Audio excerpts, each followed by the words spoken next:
Chilling at the head of the table where the boss is sitting, studying everything in sight, whether it's in the bloodline or corporate. Walk me out there, made a big smile, on handcuff by officers. Hold on, wait, I think they lost the script. We got some shooters. Wow.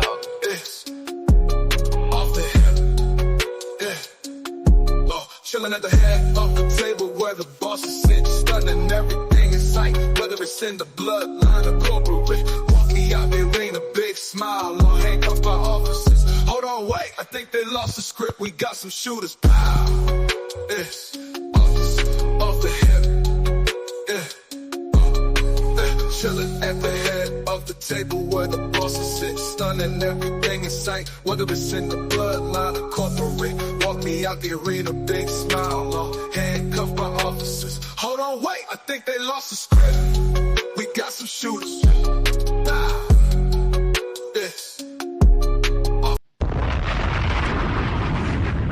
Yes, sir. Ooh-wee. I got my brothers with me, man. Come on, y'all. Yeah. Razor, Snake Eyes. What's the word, y'all? Happy Friday, gentlemen. Happy Friday. Unwelcome your thoughts. Off the hip. The square pit is here. What are we doing, chat? Bloodline. Wow. I gotta start working on my Jacob Fatu impression. He was doing all that stuff. I gotta get right on that, man. He be out there killing it. That's why he is who he is, man. Yo, Razor, I told you earlier, I was out while the beginning of the show happened. I need y'all to walk me through the moments where Solo is talking to Nick Aldis. I need that. Well, to lead the way, Nick Aldis tells Solo that due to the infamous Tongaloa's eye injury, the Bloodline will have to forfeit their spot in the tag title match. Solo looks him dead square in the eye. We're the Bloodline. We don't forfeit nothing. He's Bloodline, just like he's Bloodline, just like I'm Bloodline, like he's Bloodline.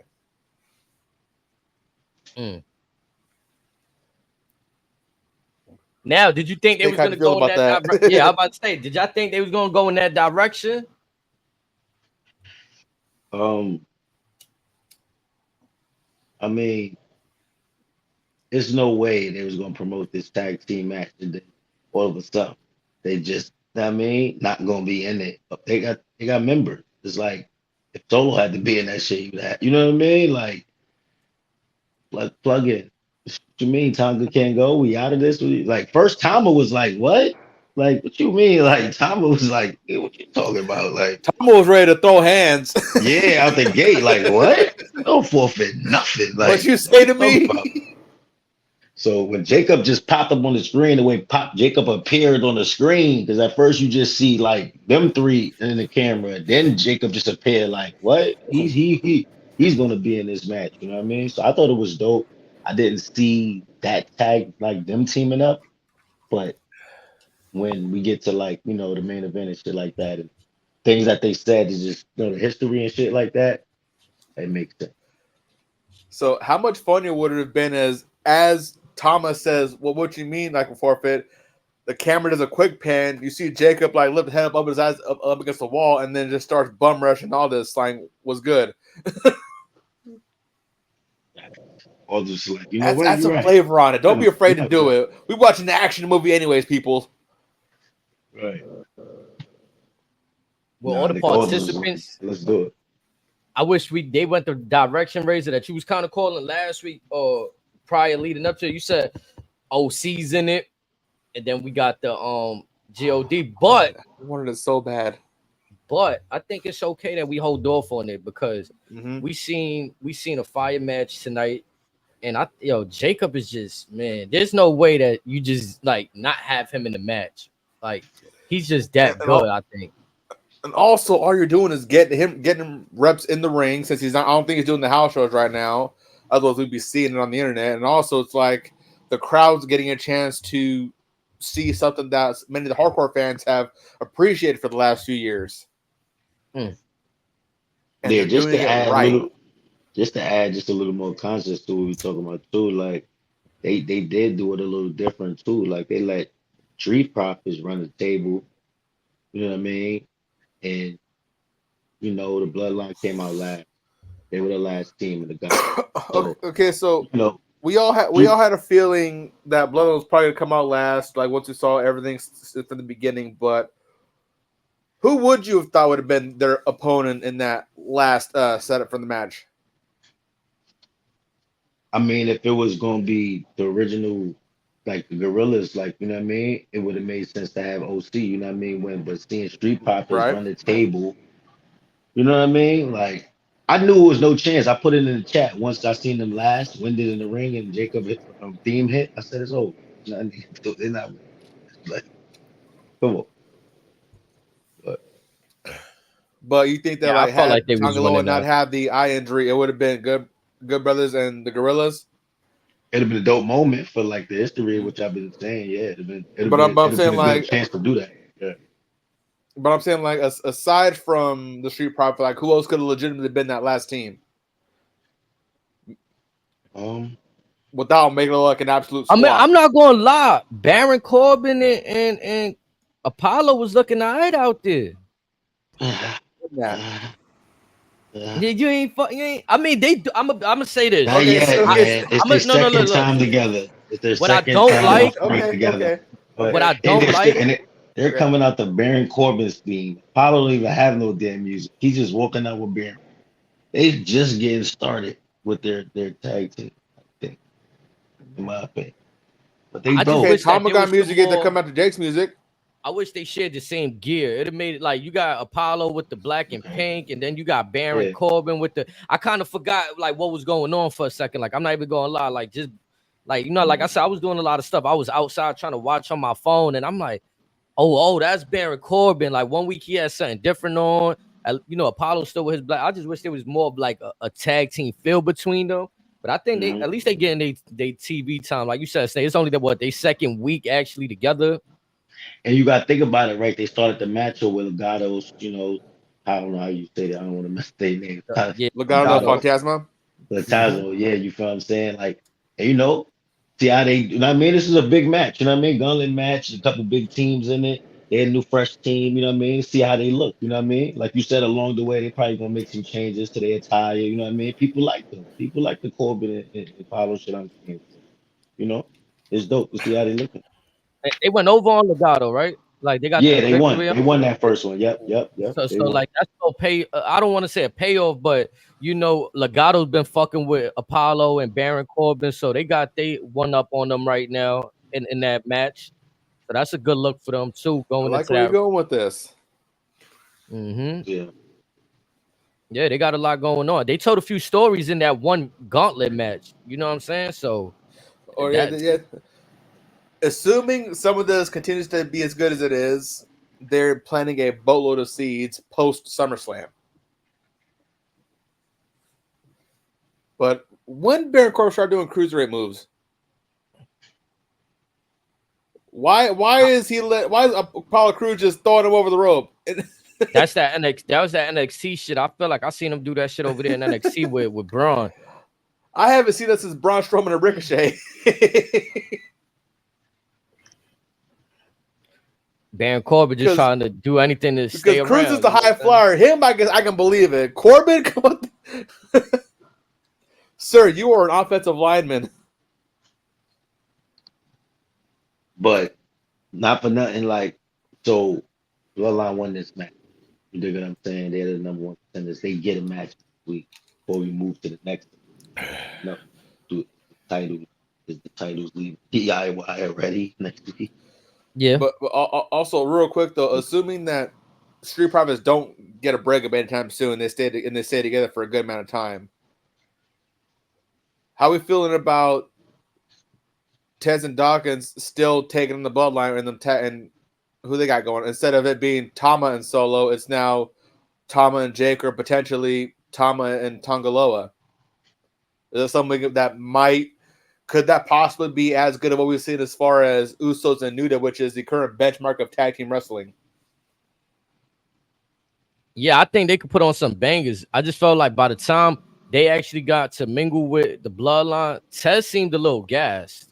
Like, we know his stamina is crazy, but like, you know, that spot where he ran over to the turnbuckle, and usually he clears that with no assistance, no touching the.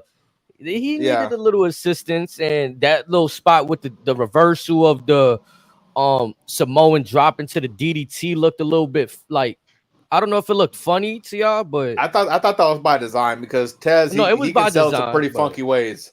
It Are you talking about the flip, the moonsault? No, when Jacob threw him into the ropes and he was gonna catch him with the Samoan drop. And Oh, he turned into a DDT, and then he flipped it into the impaler. It just felt so slow. He ain't have enough. He ain't have a lot on it, but you gotta think about it. They ran the table.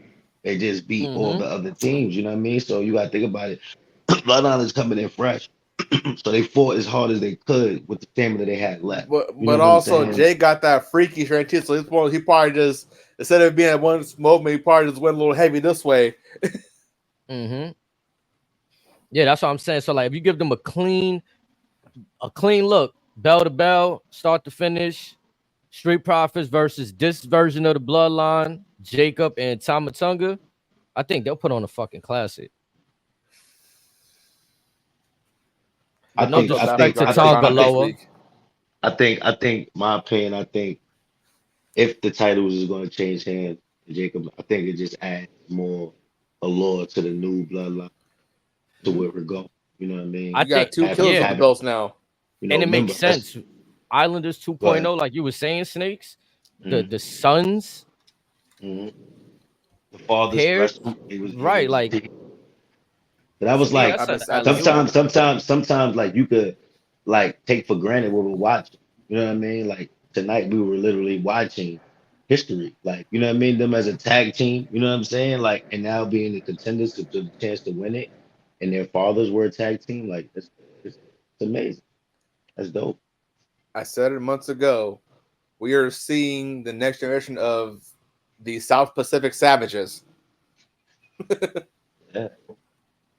Ain't no moonsault finna put Jacob down, by the way, Montez. I fuck with you, but that moonsault, that ain't enough. That just woke him up.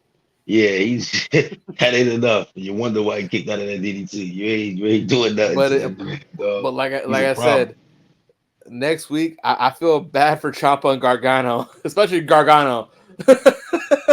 Jacob gets his hands on him. You're gonna scrape that man off the ring with a fucking shovel.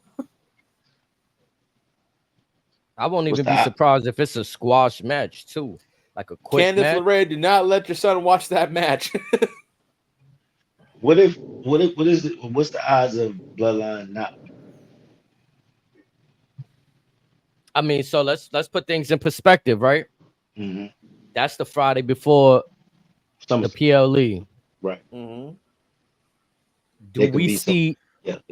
Yeah. Go ahead. No, go ahead. We could see the beginning of Solo's been running roughshod. He's been calling out Roman. We can see the beginning of Roman starting to fuck with that, or just Jim. We can forget about Jimmy's still out there. He got unceremoniously kicked out by Solo, and Tama Tonga beat him up, whooped him out.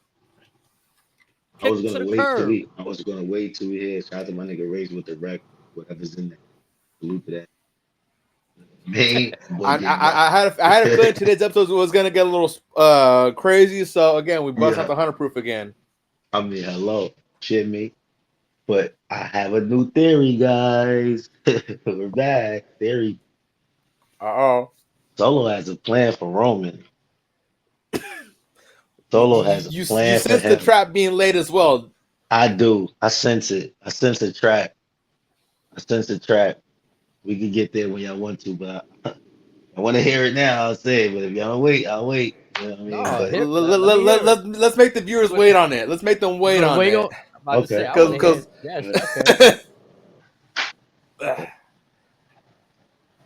I think this is a dope one too. Y'all might buy this one. Y'all might buy it. Razor might know what I'm on to. Because I too have one of my myself. So let's wait on this one. Let's let this one marinate. Because again, this one's going to be a while. But let's give everything else its rightful flowers. Because once we go down that road, everyone's going to be like, man, we're going to just fly through it. Nah, for sure. Nah, I'm with you. So we just gonna run down the rest of the SmackDown before we get back into that good stuff. So after that, after that segment right there that we was just talking about, they got LA Knight cutting a promo right before he goes to the ring. I think that little feature they doing where they got that camera work showing right in Gorilla, and then the superstar just goes out to the ring. Fire. That shit is magic right there. The right people are getting chance to utilize their best features.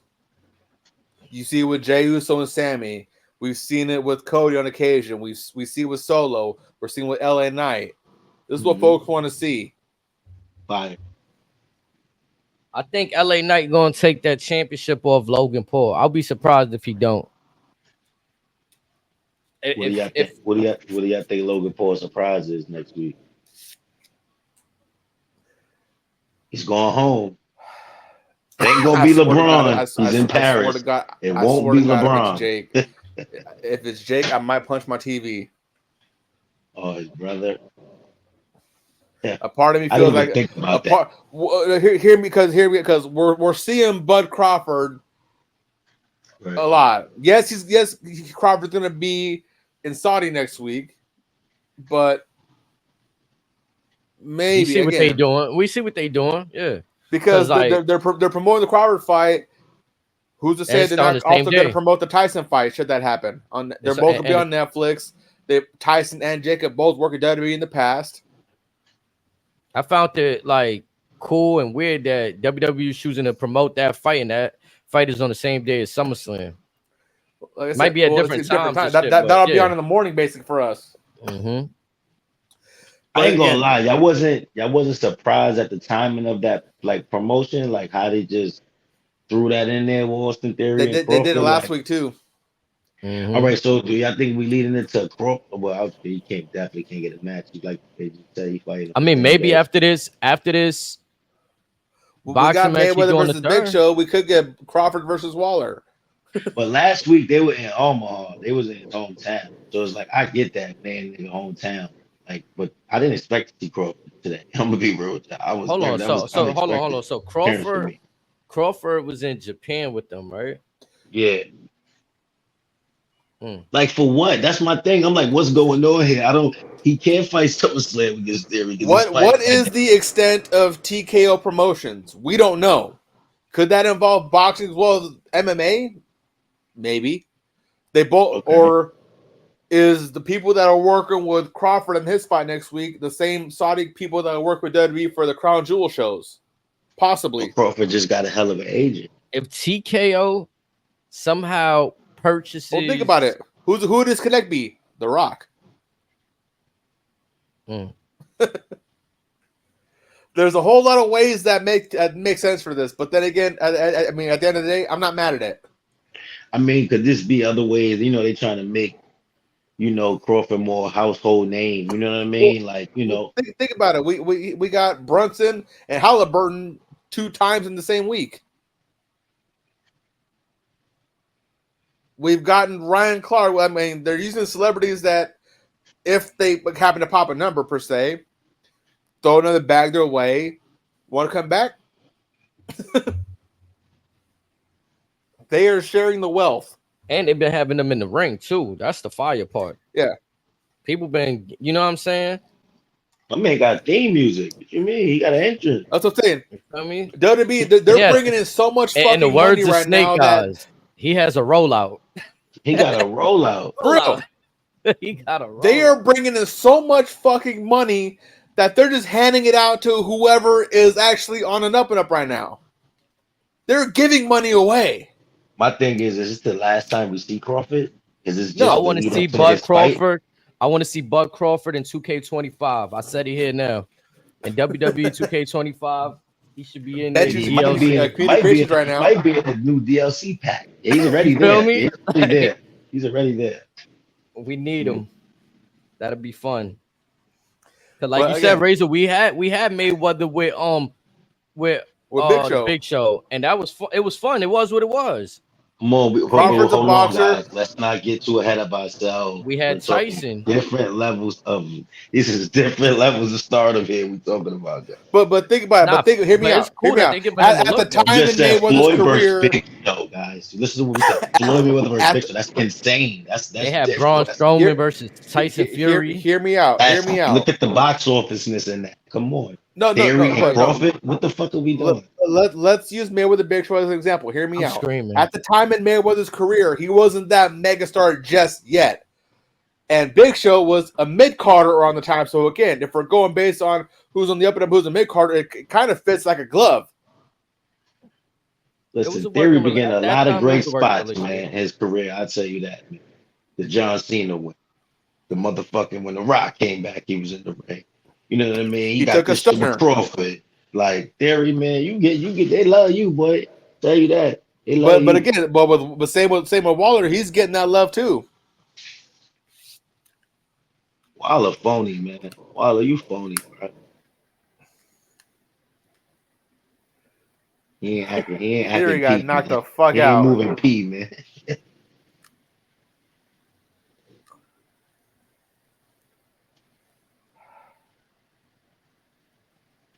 But now I wonder where they're gonna go with that because it's like Crawford got a fight coming up. When we gonna see him again? But here's the thing: you gonna take Crawford to Germany with the crew? Maybe.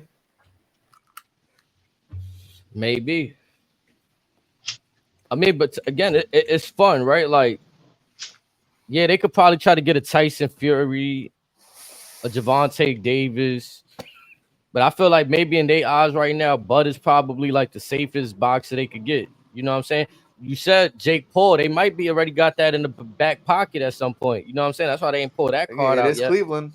But my thing is, I thought we're going away from. I thought we was building to the Theory and Wilder.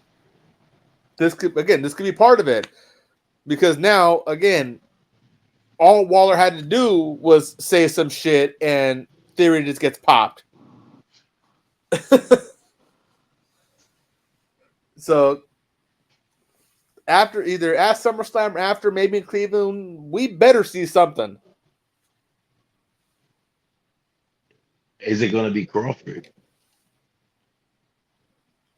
At this point, it don't have to be Crawford. We can save Crawford till after SummerSlam, because again, let this happen. Right. Let Crawford do his thing. Put him on ice for a little bit. Maybe even wait till after Berlin. Could be Survivor Series. Could be even Bad Blood.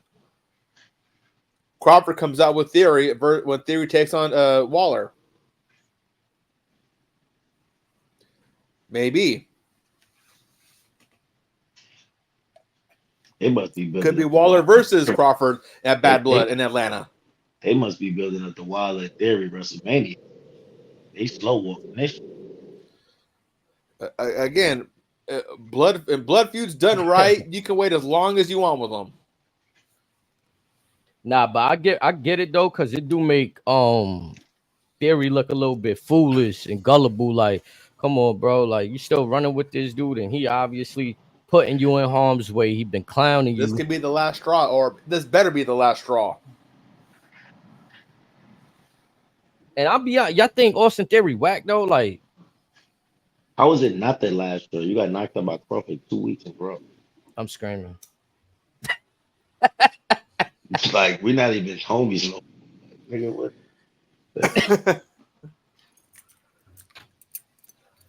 Bullet after bullet after bullet. You gotta fight that man for real.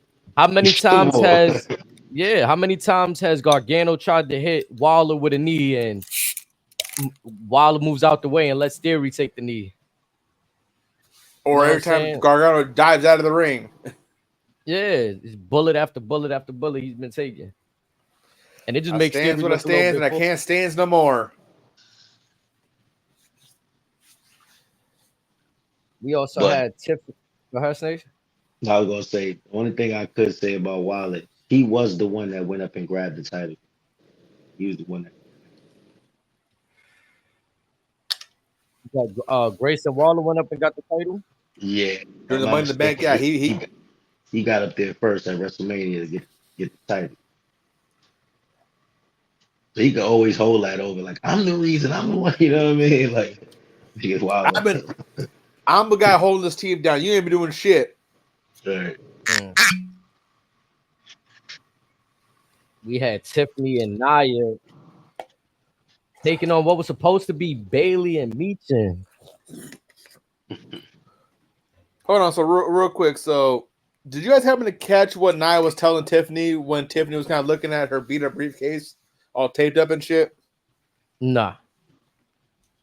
If I'm not mistaken, she may have teased that she's gonna have a new briefcase for Tiffany. So could we finally be seeing the fucking pink briefcase? What is this pink briefcase shit? Yeah, I don't know. Tiffany or with like the pink kind of been her thing as since they brought her up. So when like much like when Damian Priest won the belt or the briefcase and it was a purple briefcase, every person that winner has gotten their own customizable briefcase. So everyone's been wanting that briefcase to be pink instead of white when she won it. Okay. She's supposed to be a Barbie gimmick. Gotcha. So if we get a pink briefcase next week in Cleveland, I guarantee that place is going to go crazy.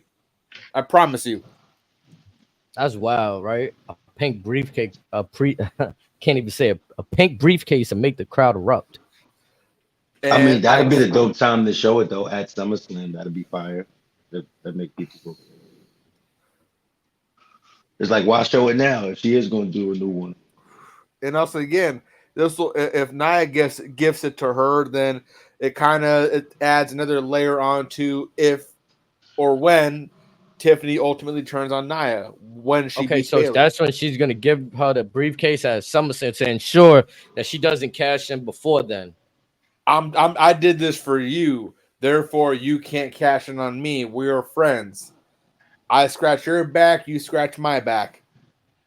What if she take the contract out of the briefcase and give it to her? And she try to cash in on her and it's not in, and I knows that you was gonna do that. She got one up on you. And I'm the champ, bitch. Now come see. The contents of the briefcase have always been a mystery. Possession is 9/10 of the law. Now it'd be funny as hell if they do that, but I I don't always see thought that it was, going well with the internet wrestling community. I ain't gonna lie. When I was a kid, I might have been dumb as hell, right? But I thought it was just like the briefcase was the contract. Like I just see them just hand it in, like here. That's how they perceived it because they never used to say it holds the contract. They said if you win that briefcase, the briefcase, you get a title shot. Then you just cash in the briefcase. Like you don't really see nobody open it up for like no reason, really. Like there's no reason, but to see you know what I'm saying? Like I don't think it's till after Edge won the second time, then they started bringing it up. Yeah, they started making that a thing, and then the Seth Rollins too. Remember when he opened up the briefcase? Like you said, you mentioned this. I think a few episodes back when the goo came out of the briefcase he had. Yeah, with the Sting stuff. Yep. And I think Ambrose had hands on that too, right? Oh, that's what it was. Yeah, because Seth wanted whatever, and then he opens it. Shit squirts at him. Mox in the crowd. He's staring at it. It processes in his brain. He just starts fucking laughing at him. Nah, that should be. I ain't gonna lie though. The angle between them is definitely fun between Nia Jax and Tiffany Stratton right there. I like their angle. I like what they got real going quick on. Real quick with Moxley, did you hear what the update on him? No. Tony Khan is finally letting him have an actual vacation. Well deserved. Overdue. I don't even remember that. Yeah, I don't even remember the last time that man took off. He hasn't been gone. He's been gone since Forbidden Door. Usually, he hasn't been gone for more than maybe 10 days, maybe 2 weeks, because he's in Japan. Finally, that man gets some goddamn rest. But also, folks are the AW fans are suddenly bringing up that he's still under contract. No one's taking that into effect. That maybe he could be in a renegotiation phase. Now, say MJF doesn't go anywhere, he just milks Tony Khan for all the money, and Moxley jumps instead of MJF first. Would that ultimately put AW in another unrecoverable rut? So we're just gonna hijack SmackDown and talk about KFC. No. I'm talking about someone who has ties to WWE. Like, if you were to come back and say, I seen the error of my ways. I'm sorry, I was a jackass. Hold up, I'm sick and tired of us using the WWE umbrella to shed light on that mediocre shit going on over there. Y'all did Blood and Guts episode. AEW fans, go watch that. The villain is on tonight. I come on for Raw and SmackDown. Yes. I do not want to talk about KFC today. I would like to talk about great quality. If y'all don't mind. You're welcome. Salute to JFM and I'm red. I'm red in the face. He said JFM. And Omega Kenny and all them guys over there. Bro. But this shit is about Bloodline. This shit is about box office. I don't want KFC tonight. Talk about it. You know what I mean? Everybody that loves AEW, go check out the Blood and Guts episode Off the Hip that premiered the other day. Go click on that. Enjoy that.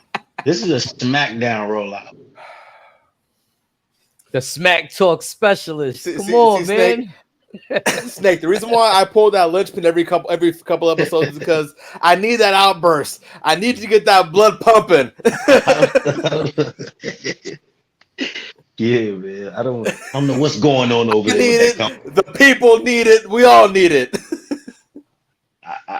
I don't know what's going on with that company. You know what I mean? That was they got great. all the players we didn't want no more. I just know that. But respect. Well, rumor has it they paid Buddy Murphy like a shitload of money just for him to not leave. That was great. Oh man! Shout out to Rhea Ripley making that happen.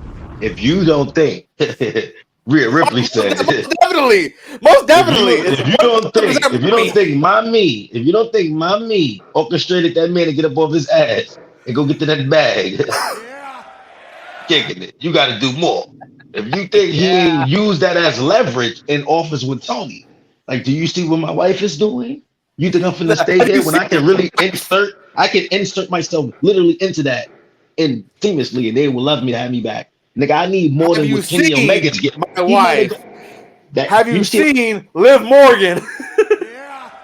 You see how they said it turned into a very lucrative deal. Like, he might have got more than what he might have got near what MJF is getting. Like, that's how I really got. Like, he had all the leverage.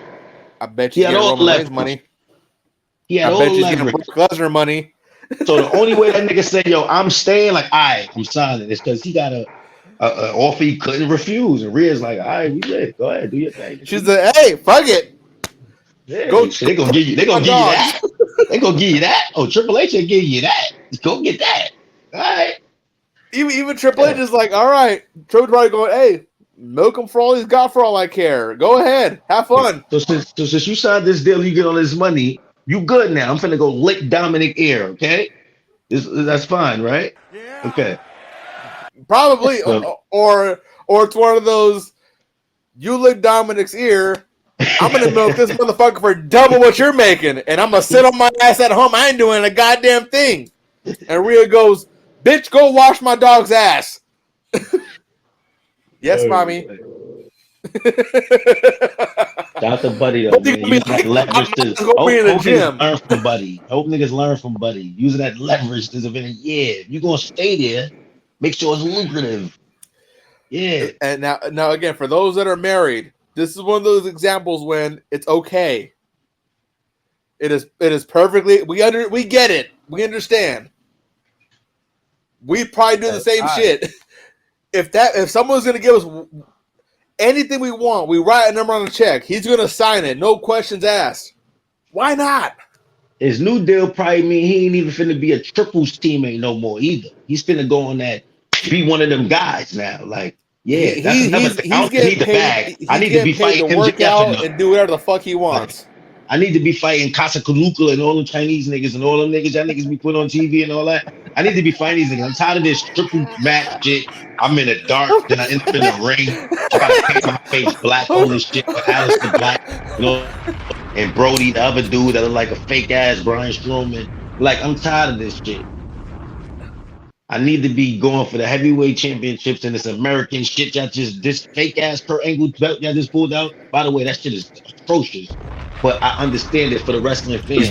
Welcome. So appreciate it, because wrestling is just worldly. I get it. I'm a WWE guy, but I get it. Wrestling is more than WWE. I get it. Snake. Did you hear what I called the belt the other day? This belt. I seen this belt on 149th and 3rd Avenue 3 years ago. No. Did you hear what I said about this belt the other day?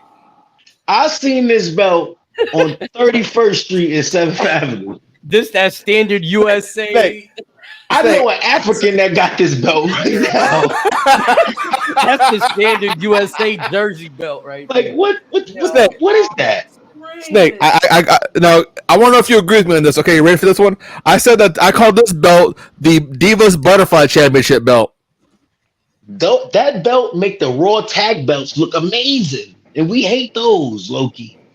What about the penny belts? Oh, bro. Like, nah, bro, that got but it. again, bro. what about the butterfly belt? y'all ain't got no American type wrestler over there. Angle or Gable. Y'all ain't got nothing like that over there. Y'all got this American belt. Like, what is like who finna get that? Who wants that? Ospreay said it's going right back to being called the international belt once he wins it at Wembley. Right. Oh, and by the way, over here, we really put our lives on the line. We really take risks over here. You know, our athletes really get hurt. They really take time off because they really put their bodies on the line. We don't put fake cotton in our chairs so it could look like a nigga got his head knocked off, but it really nothing happened. Jake Perry. Fuck out of here. We heard about that fake inflated chair. Yeah, y'all niggas got hype for that. No. That shit was nothing but cushion. They said the metal was shaved down. This shit over here, you seen what happened with Tama? You seen what Tama Tonga did to Kevin Owens? You seen what he did? You seen what he did to Kevin Owens? That's real shit. Not this puffed up chair you niggas is making, man. I'm trying to tell him. Out of here, man. Out of here, man. I'm screaming. I better not see Jake Perry for 3 weeks since he got hit so goddamn hard. Snake, they set this motherfucker on fire. He was back that Wednesday. like, come on. He got set on fire and won the title the next day. Like, get out of here, man, Tony. All right? Do better, man. Like, yeah, that got it. Bladed right chair, like, come on. Tony Khan took a liver punch and then went to the NFL draft in a neck brace. And then he called WWE pro wrestling. You think he'll ever do that shit again? Yes. Without question.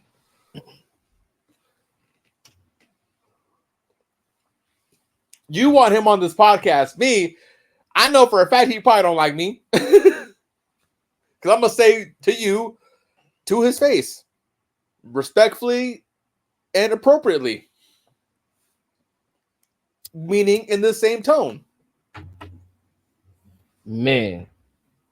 Another thing, Tony, respectfully, I got one more thing I want to say to Tony.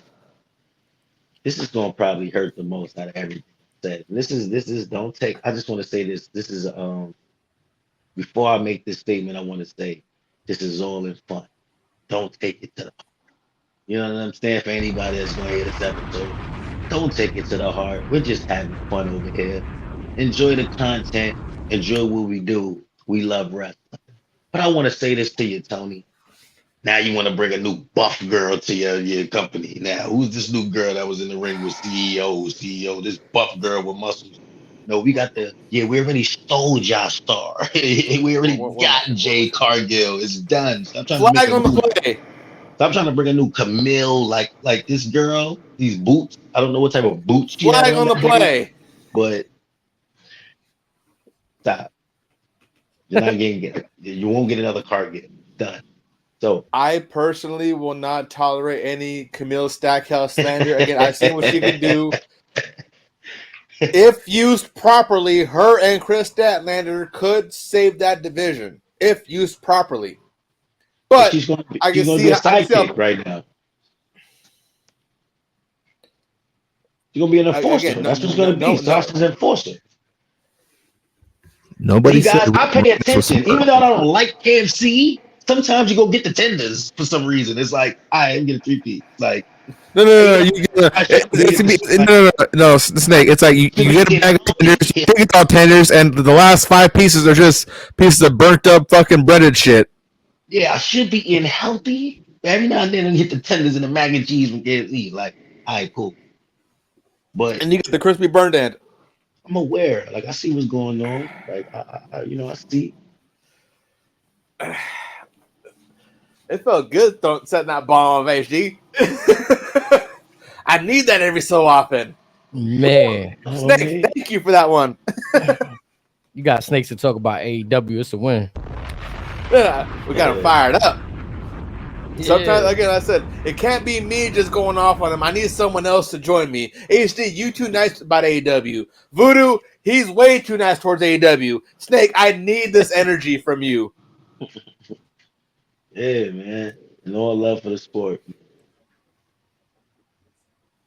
They definitely because ultimately, we would respect them if they were better, if they're trying to get better.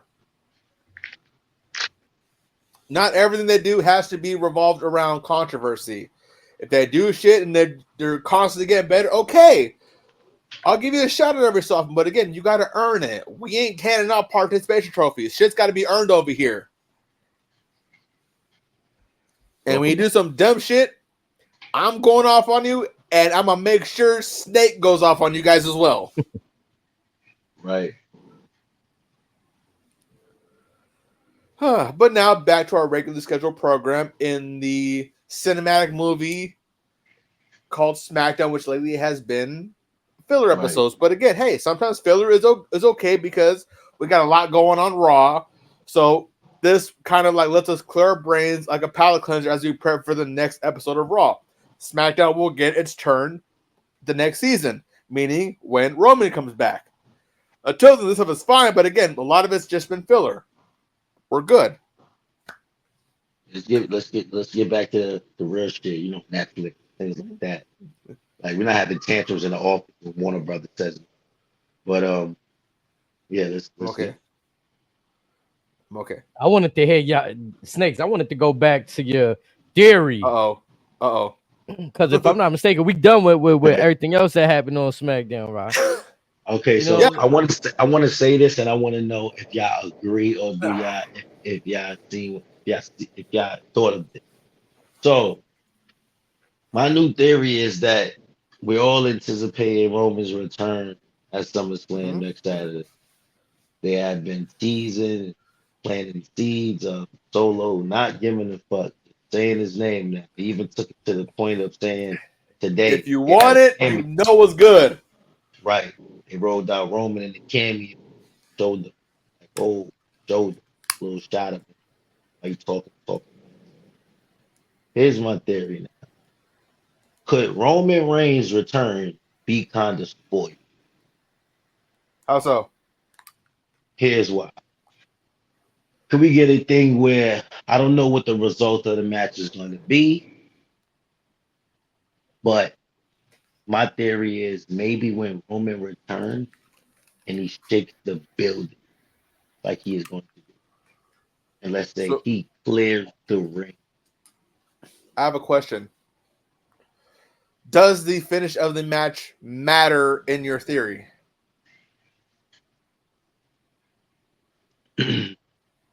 Okay. Yes, it does. Okay. Now I'm gonna say if Solo. Okay. he either could win or it could be by disqualification. This match, you think this match would do? You, I think this match will be like no disqualification, or is going to be a normal. If anyone in the blood is going to get pinned, it's probably going to be Tama Tonga. No, I'm talking about as far as the Cody and Solo. I think Cody's gonna, after all of these attacks, he might want to make it no disqualifications. Because he's asking for Solo to be one-on-one in the ring next week. Yeah, but again, it'll be a one-on-one. Again, if Solo loses, it wouldn't be the end of the road. Okay, so all right, so the theory really doesn't, because like let's just say Solo lose and they attack Cody because he's their man. They attack Cody. They whip Cody at radio and comes back. How do you go? Tears in my head. Oh, he's healthy. He comes out, try to help Cody. They beat his ass. Kevin always come out. They beat his ass. Bloodline is pissed. They just lost. Roman rules it. Roman comes. Flair's house. On the SmackDown? On the SummerSlam. Okay. SummerSlam. He's going crazy. He has to stand up for Jacob. Him and Jacob is going crazy at it. Roman gets the one up on Jacob. He is shaking the arena. Solo laughs. Smirk. Out of nowhere. Big boot to the face. Hikuleo. Big boot to the face. Hikuleo is here. Can we get a double swimmy?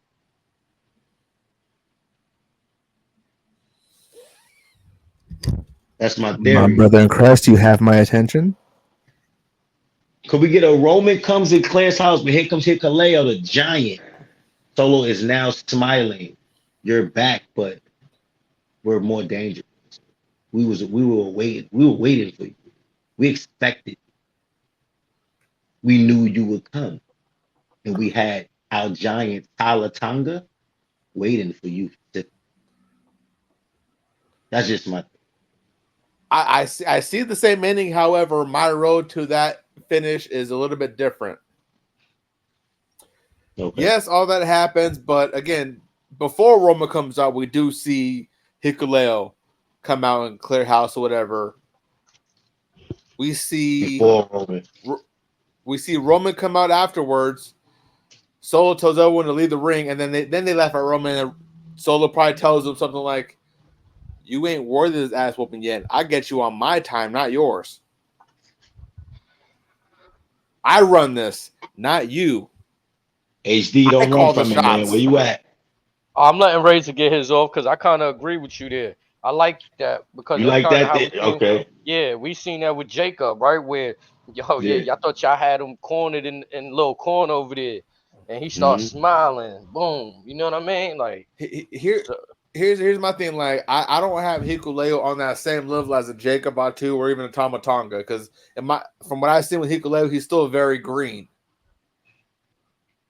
But let me ask you a question about. Do you think that all right, to the casual fan that may not watch as much of the stuff that you watch, that you are familiar with him, but they watch more WWE, right? So they're not as familiar with him. They could portray him as a giant when he arrived. It don't matter if he's like Jacob. Like they could make him into a star. Like, you know what I'm saying? For a spot that big. Yeah, he was just coming to his own in New Japan, so he wasn't even treated on that level yet. But I think that's perfect. I don't know. Like, but like remember we talked about before, like about the niggas being giants and like they like not to go back, but like niggas like Omar's that's like they don't always do right with the giant. They have a chance with this brother being who he is to like at least what I mean, try to make a star. You know what I mean? Okay. So allow me to answer that question by asking this question: Why didn't Omos beat Brock at Mania then? Nah, that's a different time. This is blood. No. It may be a different time. However, it's the same situation. You have a megastar and a Roman Reigns like a Brock Lesnar. I don't think so. Versus a guy like Hikuleo, who, this is in my opinion. Yeah, but I'm saying based on ability purposes, because again, Hikuleo doesn't have the arsenal like his brothers yet, or like nowhere near the arsenal of Jacob Fatu. nowhere near the arsenal of a Solo Sikoa. There's only so much he can do. That's why I think. I'm saying you're asking an awful lot about him in that particular moment. But just for that one night, though, I don't think like. Hold on. So let me. My bad. Go ahead. Easy. Matter of fact, go ahead. No. I was gonna say I'm not gonna speak for Snakes, but what I'm thinking is, yeah, he'll make an impact that night. But if him and Roman go off 1-on-1, then I think Roman gonna pick up the victory because, like you said, now it comes down to experience. Like, yes, he's a giant. But then at that moment, you make the first impression meanest and you kill that off. Nah, I don't think because the way Snake introduced it, if I'm not mistaken, Roman would come in and then Hikuleo would get the one up on Roman. So again, if he gets one up on Roman, it's like you worried about Solo, and like you low key now got to worry about. I'm worried about them feeding Hikuleo to the wolves and treating him instead of like a member of the bloodline, of a quality member, like what they've been doing lately. Instead, you have him on the level of an Akira Tozawa in Alpha Academy. Nah, because that could happen. Nah, bro. No. The way you set up the way I was thinking about it is like you have a chance, right, to not only insert him into the WWE, but you see how like Tama and them came. Tama came with a big spot. Like first time we seen him, like oh shit, nigga did that to Jimmy. Like oh shit, first time we seen Jacob, Cody Rhodes. Like with all the work they put in, the first time you seen them, big spots. So it's like oh these niggas stars out the gate. You got a chance. Like I'm just saying, if the theory would go how I say, it might not even be. I'm just saying if this was to be, you have a chance to get Hikuleo a spot where Roman Reigns return. But you get 2-1, like out of that, like you could introduce a giant and we get what we wanted, like Roman back. Like I think that's amazing. You not only add on to the bloodline, but now they all have character. They all individually have their own impact standing with Solo, and they all have. I mean, they don't look weak. They don't look weak. It's like Solo. You could pick one. Solo's like who you want smoke with? You want the giant? You want the savage? You want Tama? Who do you want? Like, I'm just saying for those that have watched Hikuleo and his progression to stardom, you're asking him to make a jump that again you're asking too much of him already too soon.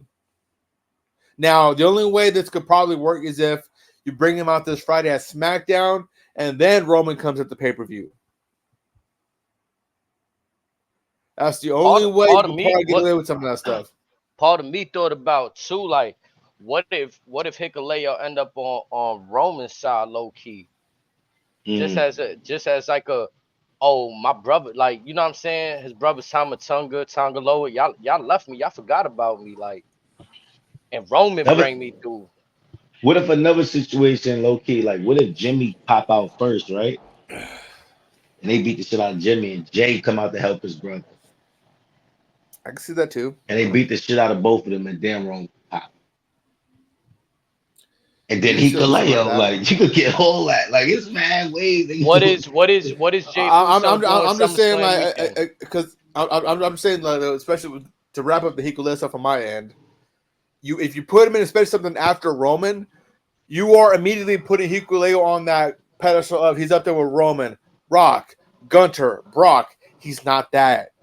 He's so far from that. It's not even funny. It's like But he could be something that Roman got to figure out. Like he don't got to be on their level. But like, who's this little fucking giant? Hikuleo's been giving me a problem. Hasn't been in the game. He hasn't been in the game long. Again, he's not. I feel like you diminishing his skills. I feel like you. No. Talking about like he shouldn't be for years. Like the way you making it seem like he ain't ready for the he should stay where he is at. Why did the WWE gave him that contract? Because they definitely seen potential in him. They seen that he was ready. They seen that. Oh, you're putting him up here when he's still getting up here and all that. We're going to Netflix. I'm thinking box office. I'm thinking tickets. They're thinking mega shit. That's what I'm thinking. I'm thinking they trying to hit home runs here. They're trying to hit home runs. Again, he can get there, but again, the jump you're asking to make from that initial first impression is too damn fucking big because he's less than 5 years in the game. Okay, He's Jay brand new to Cargill this shit. first. What was Jay Cargill's first moment and when she pulled up? Was she This all man, the way this ready? man, Was she all the way? Hold on. Was like, Jay Cargill all the way ready? No. But she came in the Royal Rumble, made a huge impact, eliminated Nia Jax and all that. And she's still I'm a telling you, development he's not product. like that. Why can't He ain't Hikuleo like have a that. big moment and still be developing as he's going along? But he's a He fucking wasn't that giant dude in box. Japan. He wasn't Huh? that dude in Japan. He's not that dude in Japan. When he left Japan, he was still referred to as a student. He's still the Padawan. He's a student. He's the young lion. He's the young boy. Whatever. How much time he spent in Japan? Probably 5 years max, maybe less than that. And what about Solo on the Indies before he went to NXT? Again, we're talking about a prodigy versus the guy who's barely cutting his teeth. All right. Can he Not hit a low? Can he hit a low blow? Some people got it from I ain't birth. gonna Other lie. folks You don't giving him got a it. low. You giving him a Can he low hit- draft stock right now. Hold on, right? hold on, AJ. Can he hit a low blow correctly? This man is almost 7 feet tall. Well, I If don't he know. can do that, he's more than ready. Because he can't be worse than Tonga, right? At this moment. Tonga, I love Tonga Gorillas, brother. He done boxed a couple moments and he's been in big spots and he's still back. And like I've been saying, and like I said on previous shows with Tonga Loa, his latest run in Japan, he was very gun shy post his several knee surgeries to where he is still, even now, trying to find his fucking mojo. He ain't been that dude in almost 3 years. Let me ask you something. If you feel like he can't be in a big spot like that, right? How could I buy the theory and like if we flipped it and niggas said, oh, he's gonna run with Roman. How's Roman gonna use him? If he's nothing? Why would he run with Roman then? Why would Roman use him? A student versus a prodigy. Some folks got it from birth. Others actually have to put the effort and time and work for it. What you think, HD? I feel like Razor's not selling the folks on Hikuleo. I think I've seen Hikuleo in New Japan the last few years. He's still coming into so his you own. telling me he can't deliver a big boot, bro? That's all we asking, a big boot. That's But it. I'm saying, if you hit him with that, He can't boot, deliver a choke slam. But what I'm saying is, you're immediately putting him on that same echelon with the Roman Reigns. You put him in that main event scene before Braun fucking Breaker. Again, a prodigy versus a guy still learning how to fucking crawl and run.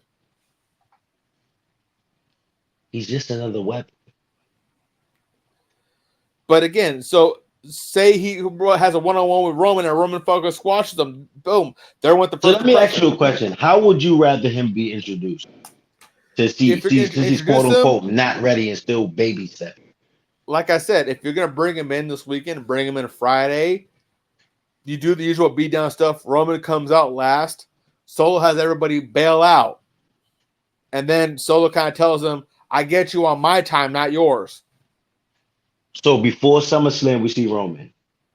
Before SummerSlam, we see Hikuleo. Okay. Roman, you save for the closing moments of SummerSlam because that's the main event box office guy. No one should come after him. Unless you're maybe a Brock Lesnar, The Rock, someone on that same level of star power. You see, no one should come after Roman unless you're like a Brock, something at that level. And I understand you feel like that, but I'm good. And I'm all for like taking chances. You know what I'm saying? I think that should be dope as hell, dog. To make the Bloodline 2.0 and what they're trying to build and make it Solo like that guy. I think that makes them prominent and dominant if they did that. But I understand what you're saying as far as the skills with Roman being what he is. 2, understand. With the Zilla Fatu, that makes sense. With a Jacob Fatu, that makes sense. To a degree, with the Tama Tonga, that makes sense. Everyone else on that side, they are not. Again, I'm gonna say it right now. They are. How much? What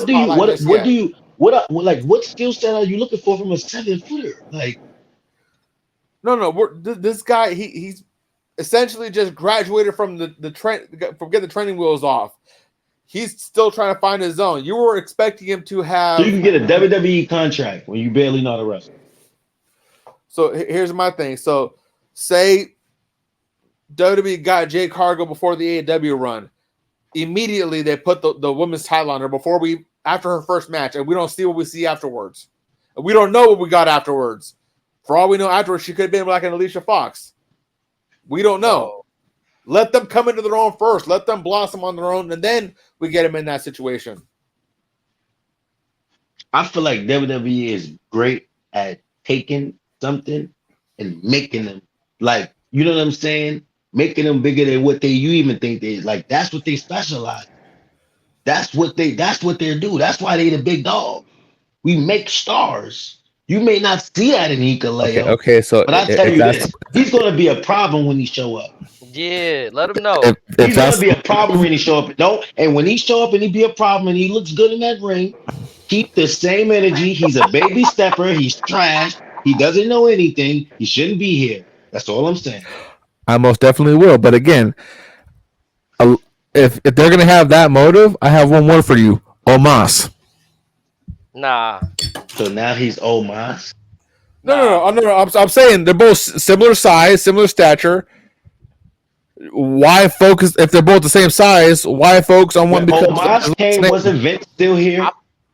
I feel like you put him on Shanky level, right? Like, wasn't Vince McMahon and shit still here when Omos first came? Like, is it not possible that they may have messed up with Omos and what they did with him? Like, that's possible. They may have dropped the ball on Omos. It's nobody's fault. And Triple H has been in charge for going on 8 months. And what? And Omos, he's in his early 30s, if that. I'm saying that what happened with Omos doesn't mean that they're going to do this. They will make the No. What I'm saying is, if they're going to put the effort into someone that big, why not put that energy into someone that they currently have? To put the main event level to someone who's been. This is a bloodline family story here. This shit doesn't have nothing to do. Like, this is something different. Like, that's where I'm at. This is historic shit. It's not even that. It's not like you can't insert and do this. It's like this makes sense for this. It makes sense for this. Is all I'm saying. Like, for this Hollywood story, for this style. All I'll say is this: maybe I'm not on board with the double-edged sword of nepotism. That's all I'm saying. Certain folks have earned it. Hikuleo, he barely got his training wheels off. I personally think he'd be better suited in NXT than in the main roster. Because of what I've seen happen. Yes. Yes. Cody Rhodes came back, number 30, like one, got a crybaby rolled out. Kid Cody, and got the belt. Hikuleo is here. What the hell did he really? Cody Rhodes is up here. He started with this shit. Like, Okay, so by your definition, when his daughter Liberty Runnels is of age of 18, just put the women's title on her right away. Because that's what you're telling me right now. If it wasn't for the fans doing that credit cry shit, he would have been crying in that truck. When she turns 18, the daughter of John Moxley should become a women's champion. That's what you're telling me. If fans ain't do that shit, Cody would have been crying in that truck because he wouldn't have had the belt. Is it not true? When Nikki Bella's daughter turns 18, put the women's belt on her. That's what you're telling me. Man, that man was giving, man. He was, listen. That's another story. Hell, and I want Solo to win this belt. He's over here. He's playing football for South Dakota or whatever. Put the belt on him while you're at it. Listen, as far as Hikuleo is concerned, I feel like WWE is going to roll him out the right way. And he's going to look at stuff. That's fine. But again, there's levels to talent. Not everybody is already on that level. Hikuleo ain't there just yet. Couple big boots, choke slam, give me some mean mugs, man. Come on, man. What we talking about, man? Like, this shit ain't. I'm talking 6 to 8. I ain't asking for him to do no Jacob Fatu shit. I ain't asking for him to do that. Like, we're not asking for him to do that. We're asking for him to give up a certain persona. Like, he's a big dude. Right, he's a big dude. We don't know what look he's gonna portray. Like, before you put him in that spotlight. Put him on, put that much pressure on him. How do you know if they probably ain't been working with him off the scenes? How do you know he hasn't been putting in the work? Again, the work without the crowd is one thing. This man hasn't worked in front of a crowd of more than 4,000 people in his life. You're going to have him in a venue of possibly 50,000 people. You asking a lot out of that man's adrenaline. Tama came out of nowhere. We was expecting Jacob. Thomas performed in front of 20,000 people here in the States before. He's performed in front of over 10,000 people here in the States before. When Ring of Honor was actually the way you make it Hikuleo is like he only performed in front of 5 people. I gotta go watch this. Here again. Allow me to explain.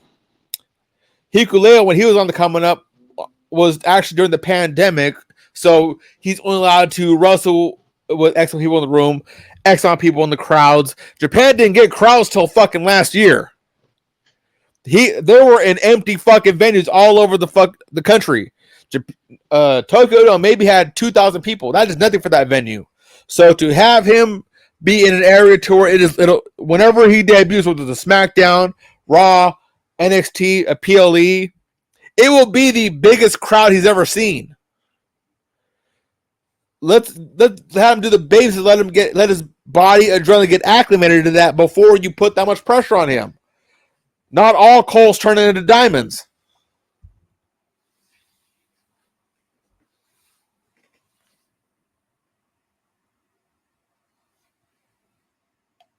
Shit. I think he gonna be good. Kind of like to Snake's credit about the way that WWE presents their superstars. Just have him do less is more for him right now. Like you saying, if he's not as experienced, less is more, but that doesn't mean he can't be in the spot. Just, come in, like you said, come in, do that moment. And again, the team is still strong. It's not to say, oh, you're going to be the one to take down Roman. But that's my point exactly. That is exactly. Oh, hold up. Stop the presses. Stop the presses. Okay. I just went and go look at Hikuleo highlights. You is underselling this brother badly. I am not.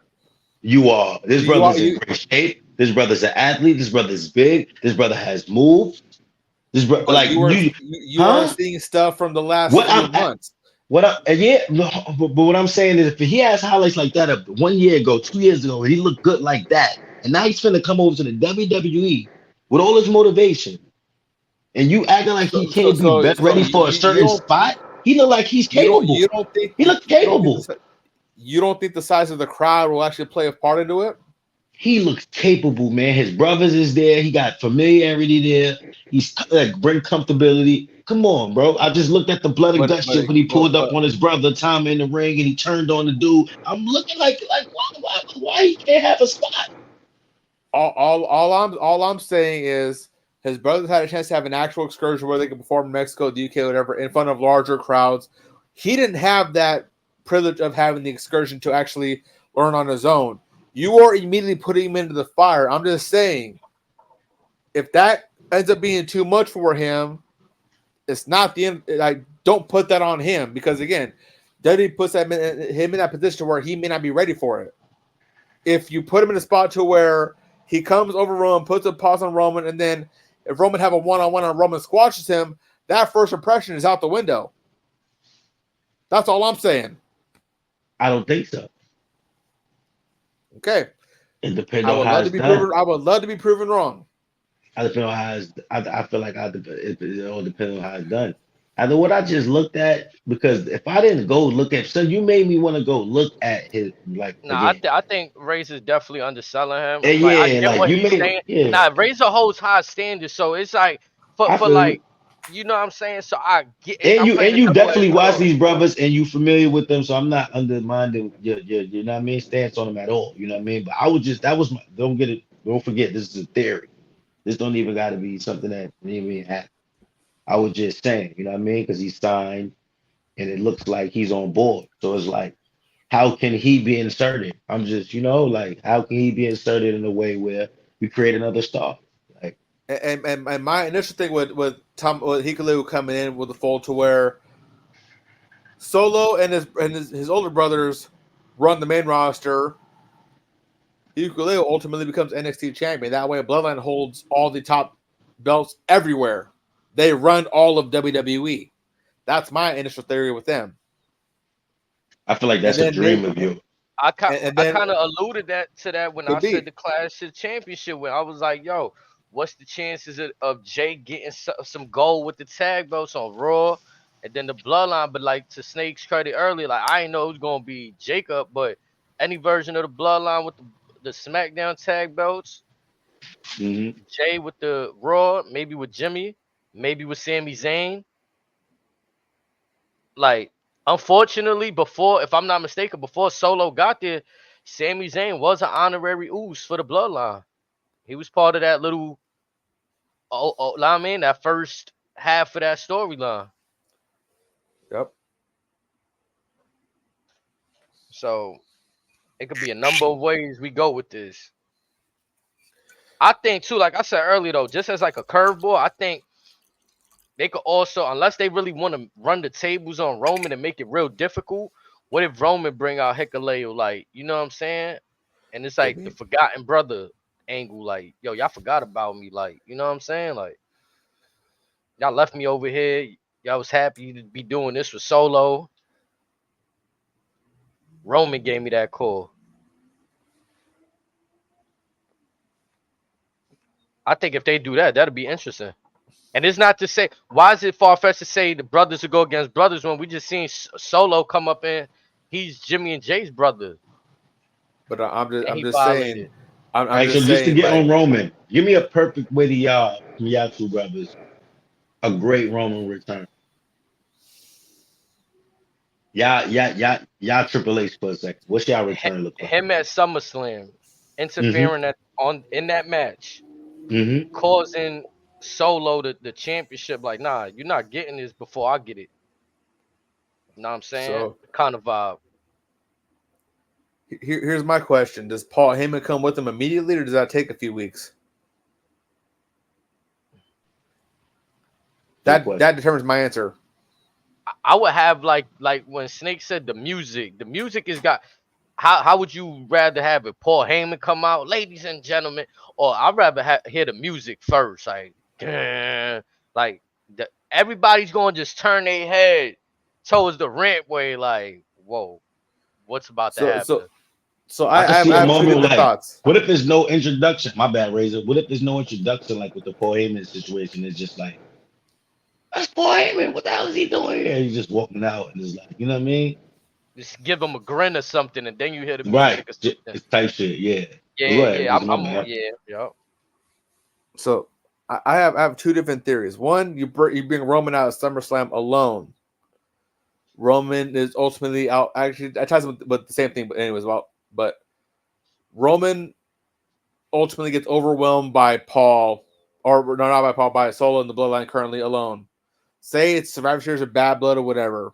Roman versus Solo. It's a Bloodline rules or whatever, so it's no DQ. Roman's getting beat up. And Solo's like dog walking Roman. It's just them two in the ring, just talking shit, whatever. Out of nowhere, we hear, ladies and gentlemen. And then the crowd goes crazy for him. Paul walks out the microphone. Looks at Solo. Solo sees Paul. Solo leaves the ring. Solo starts running at Paul. Paul drops the microphone. Then we hear day one-ish. The Usos come out. I'm not liking this, bro. I ain't gonna lie. I need what's in your cup. I'm not liking this. I'm gonna be real. I love you, brother. Explain to me how. It's the ladies. Once you started with the ladies and gentlemen with the Paul. No. It was. How we get the bad blood? How we get over in October? I want to know. I wanted to know what's about SummerSlam, how Roman Reigns, in your opinion. Like I said, like, you know what I mean? I'm talking about for SummerSlam to Bad Blood special with the next few months down the road. Whenever what's your theory? You don't think after Paul Heyman took the beat down, just in your like, it's just using your brain. You don't think Roman Reigns tapped in with Paul? You don't think he tapped in with him? Again, Roman come out by himself or with Paul, or Roman could come out for a while. He's taking the bloodline on one-on-one or whatever. Then at a few PLEs down the road, Heyman comes out and Heyman brings the Usos with him.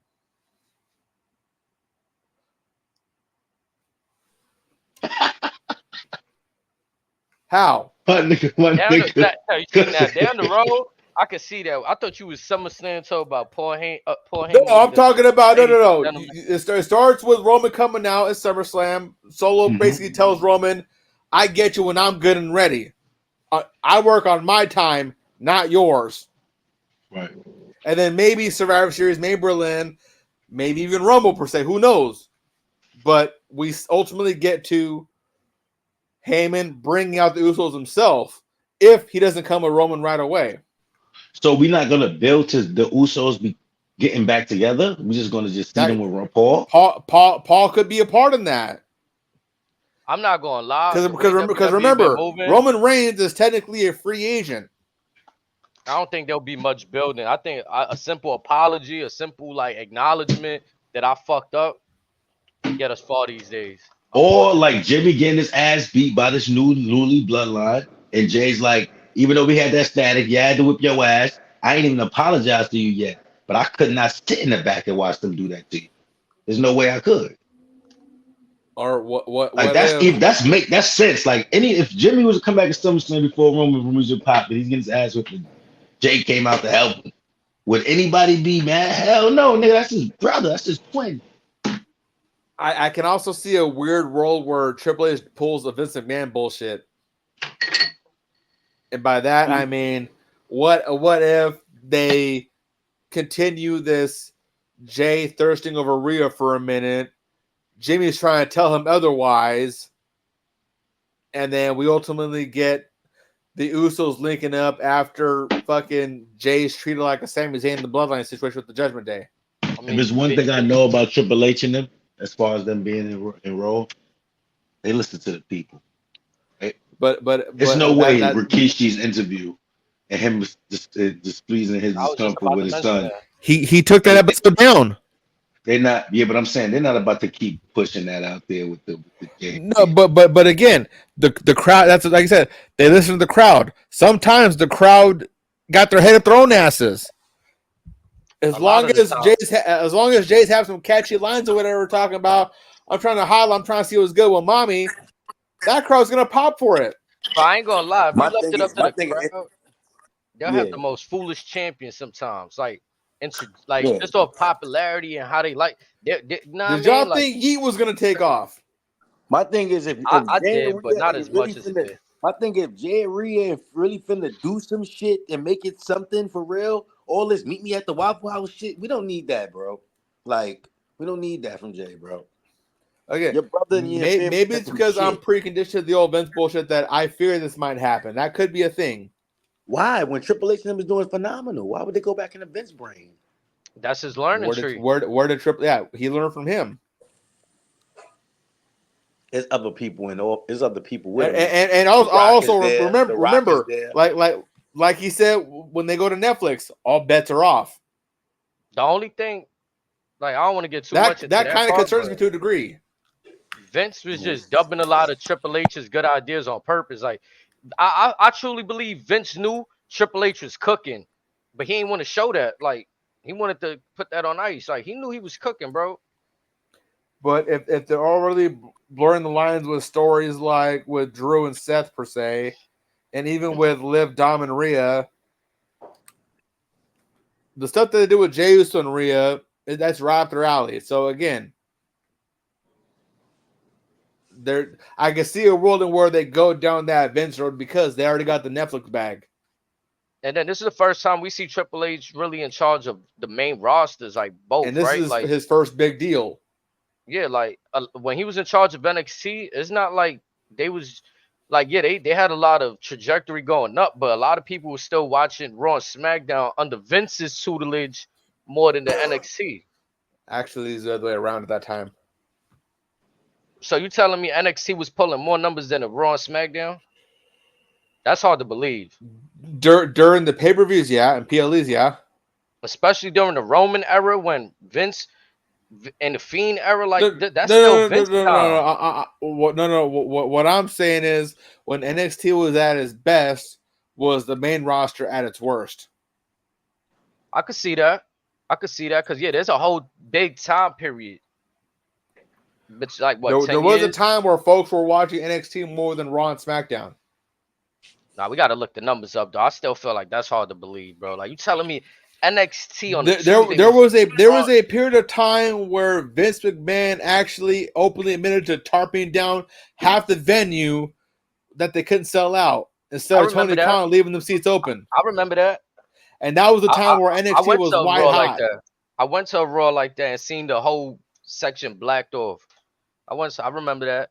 That's when I told you before, like that. That's when they had to be bringing Steve Austin and Undertaker to the Garden night after back to back. Like that was, and even that wasn't working. Listen, crazy. Leighton them is hitting all greens, man. Every storyline is cooking. We don't need as far as get back to the Jay shit. I just personally wouldn't want to see the Jay and Rhea shit continue on. That's just me personally. But now, why don't you want to see it? If I could ask that, because we got other shit to get ready for. Like you don't want to have him in that when he should be getting ready for this. Yes, other shit to do with him.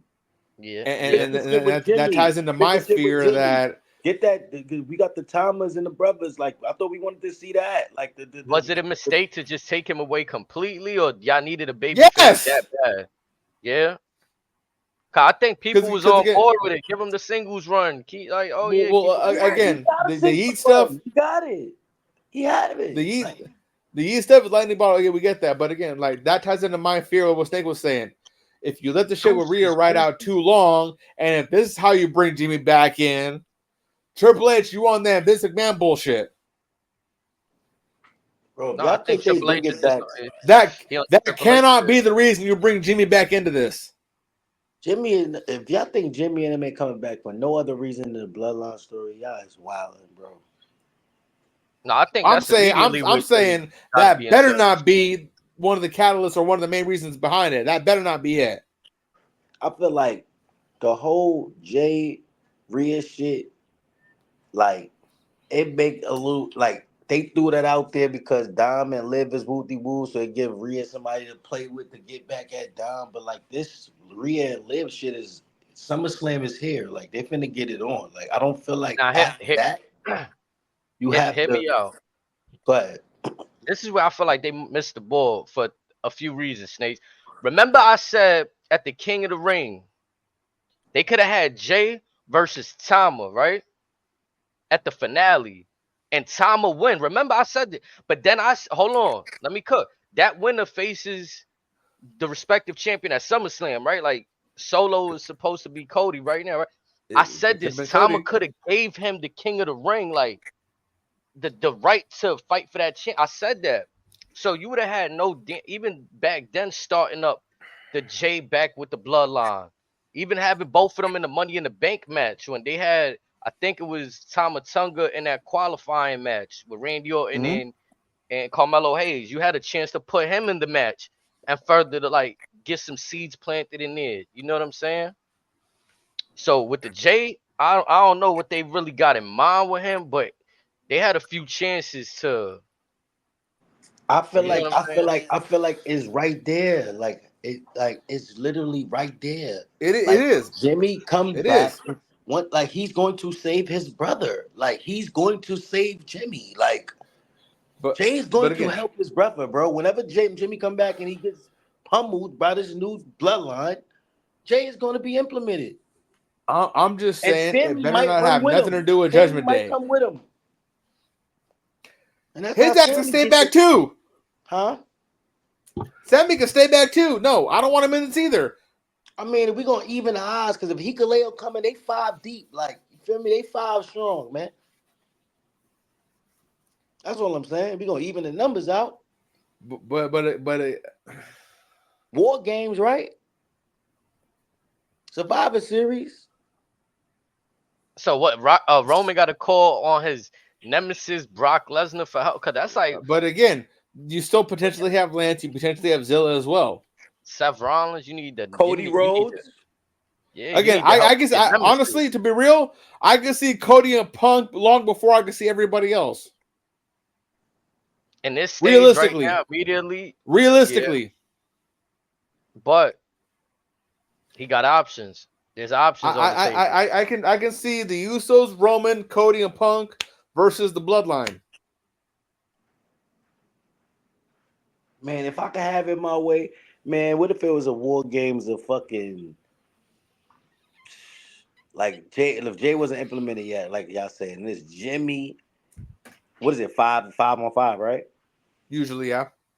Jimmy, Roman, Brock, Punk, Cody versus Bloodline 2.0. Hikuleo, Jacob, Tama, Well, again, if you get a Lancer Zillion, you could do that. and The Rock, Tama, Jacob, Hikuleo, and Tonga versus Roman, Cody, Punk, Brock, Jimmy.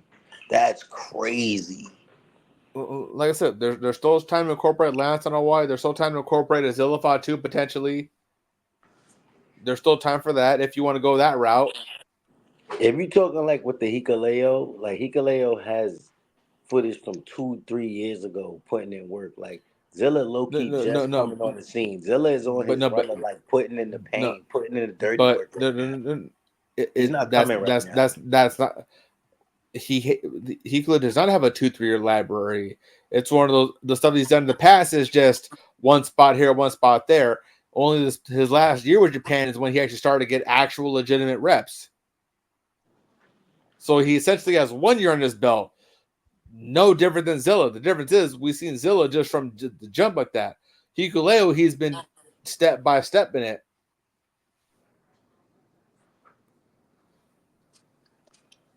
I mean, you see how long it took for Jacob to get a deal with the way he is, how real he is, the life he lived, and he had to dedicate to this different shit. I know he's having the time of his life too. I know he's and Jacob's put some years in this. Years. Yeah. But like I said, some folks got that ability from birth. Others actually have to put the work and actually get themselves to somewhere close to that level. And some of them is from the family tree, is in them, is already in them. No one says in everybody though. Some folks, like I said, got to put that extra effort in there. You just don't like Hikuleo. That's what. No. I'm saying is you like, guys are putting him on that level already. I'm saying he can be there, but he's got to get his reps in. Anytime I try to turn the corner and give Hikuleo away to how he could be successful, you shit it down. I'm trying to say is you're putting him on that same caliber as a Braun Breaker and being that dude from the jump. Hikuleo wasn't that dude from the jump. Family storyline that is one of the greatest things going in wrestling history. And the story doesn't make the talent. The talent makes the story. Listen, man. We don't be knowing everybody that when we go to these movies. I don't be knowing everybody sometimes. That'd be the first time. And I'm trying to let you know who the dude is. That'd be the first time I be seeing these niggas, and he done killed bad niggas in the movie. He's dope when I left. Like I'm giving you the whole character's origin story. I feel like if WWE wouldn't have signed him if they didn't feel he was ready. That's just my opinion, man. Again, signing him because he's ready is one thing. Signing him to mold him into what he can be is another thing. They signed Jacob. We seen him. They was getting hyped for him. Next thing you know, this nigga's doing flips off the shit on Cody Rhodes. Hikuleo is not Jacob Fatu. I'm sorry. Hikuleo could do a Aranaki and all that. I've seen it in his highlights. He could big boot. He could do shit. He actually has skills. He's 7 feet tall. He only got to move that leg this high off the ground. Fifth kid just moving. No, this nigga could jump off the ropes. This nigga could do shit. Like he can do stuff. Like he was also working with guys that are 20, 30 years in the game. He went in the ring with just anybody. Again, he was doing them after school tutoring sessions essentially until he got that last tag team in the last few months with New Japan. Then when New Japan wanted to keep him on board to further his training, he said, no, I'm going to go learn with my brothers. And they said, all right, cool.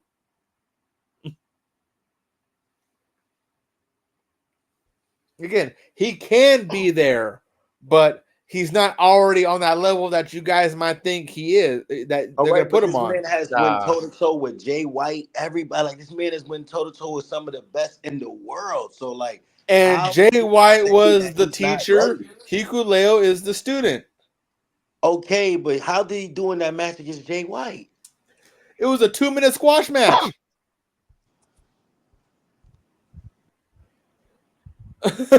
They can't do 2 minutes of work in SummerSlam. My question to you is: are you saying that the thing? Your problem is you don't want him to get that spot. You don't want. No. I'm saying he's not the level you think he is just yet. Okay, my question to you is this: if someone's in 50 squash matches consecutively and they have one spot in each match, does that highlight reel amount to them being a main event guy? If they're constantly in 90-second squash matches. We're not asking him to be a main event guy. But I'm saying if you have him in that moment to where he comes after Roman, you're telling us he's going to be that guy. Don't do that to him. He can't be the big nigga in the set, just the one to not be fucked with. I don't know. You got that in Jacob already. Why you can't have a whole crew of them? Why does anyone have to be because there's levels. Ain't nothing wrong with having levels of hierarchy. This is a new faction. This is a new era. Okay, so the Wyatt Tongaloa been getting the same level. He just getting the botch situation. Tongaloa has got great spots. He's missing low blows. He's missing how to get out the ring. What do you mean? The first time he got there, the nigga botched him. I'm sorry, him jumping out the ring is different than him giving a boot to the fucking number one guy in the company. I never seen nobody botch a low blow. Like, he punched Kevin Owens in the ass. But those moments are vastly different than giving the number one guy in the company a boot and getting over on him. Two different scenarios, two different situations. It's creating suspense. It's creating story. Like, I don't know how the way I'm looking at it. I don't know the way I'm viewing it. You're not seeing it how I'm viewing it. I'm just saying, not everyone in the family nice like that. Some guys are still learning. Some folks, T-Clue still got the training wheels on. So what does he have to learn? Again, like I said, you bring him in at SmackDown on that Friday, and then like I said, if Roman comes or whatever, if Solo has everybody bow out, they all bow out, and like I said, Solo does the route of again. This between you and I, we're not going to sacrifice the new kid on the block right away. My thing is, it's what happens after that first impression is what elevates him to that next chapter, or it just kills him entirely.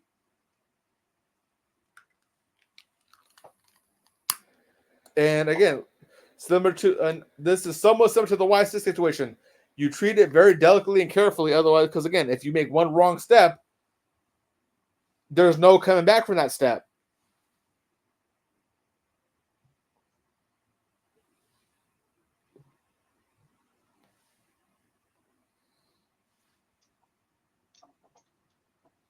Nah, I mean, listen. I think they'll be just right.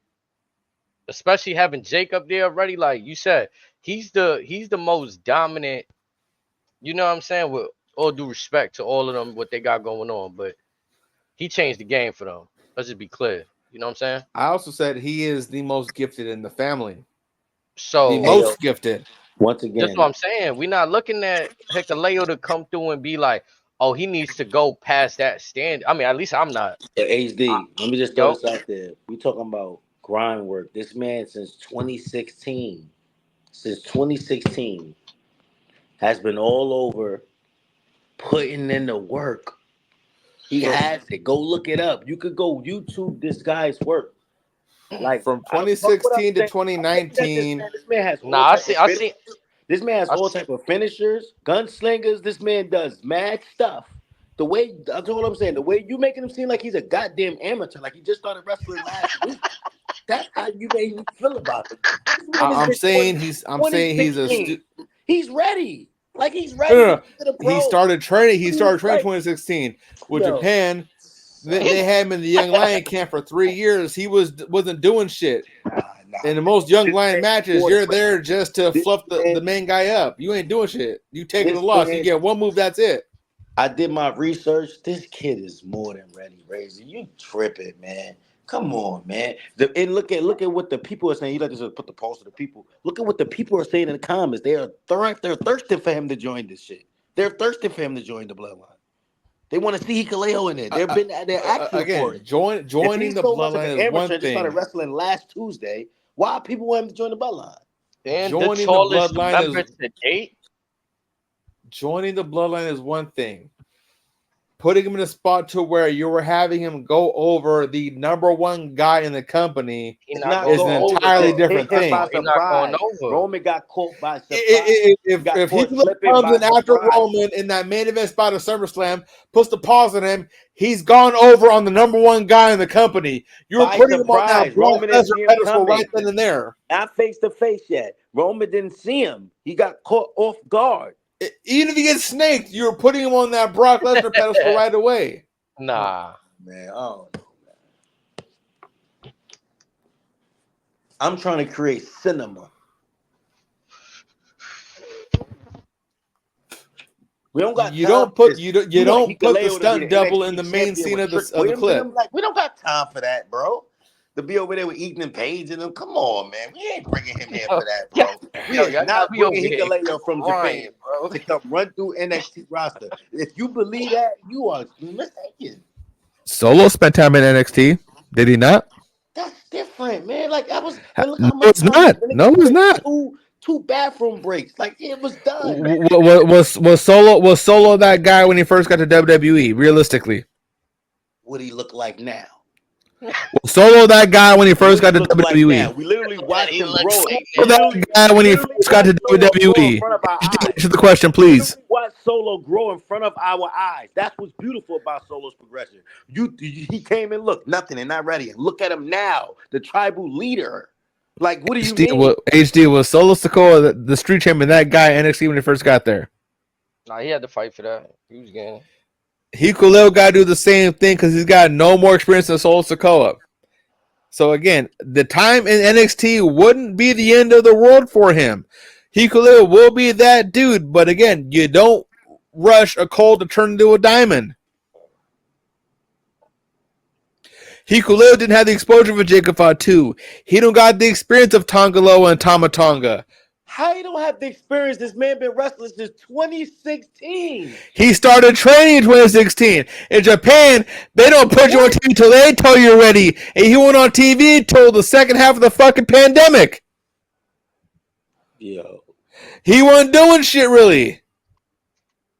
I watched his whole career.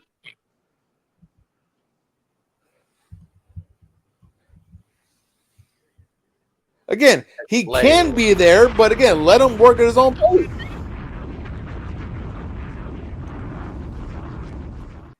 He ain't trying to like. I'm just telling you from what the film says, from what I've seen, what I rewatched in the film. Okay. I disagree. And like I said, I would love to be proven wrong. Do you remember his fight against Kevin Knight? Yes. That was not a great match. That was a good match, but again, we are comparing prodigies to students. Kevin Knight is fucking special in Japan. When WWE signs him, Ricochet could do fuck all he wants. Ricochet can go fucking wrestle in Puerto Rico, Germany, Iceland, whatever the fuck he wants. Kevin Knight is that fucking dude. When you're drafting scout from the NBA and they're looking at people to draft, they're looking at what can he do? What does he have? I'm looking at what he's doing in the ring with these people, the moves that he can be doing, and I'm saying, I see what WWE is like. You're stating Hegel is a 5-star recruit. I'm saying he's a 2.5, 3-star recruit. That's insane. That's the last low blow in that brother. That ain't right, man. That ain't again, no, it's the reps.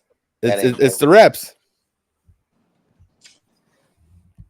He's better than Otis. But also it's like I'm critiquing like he's a sophomore in college. Let him get the last couple more years in, get his degree. That 2.5, 3 could turn to a 4.5, 5.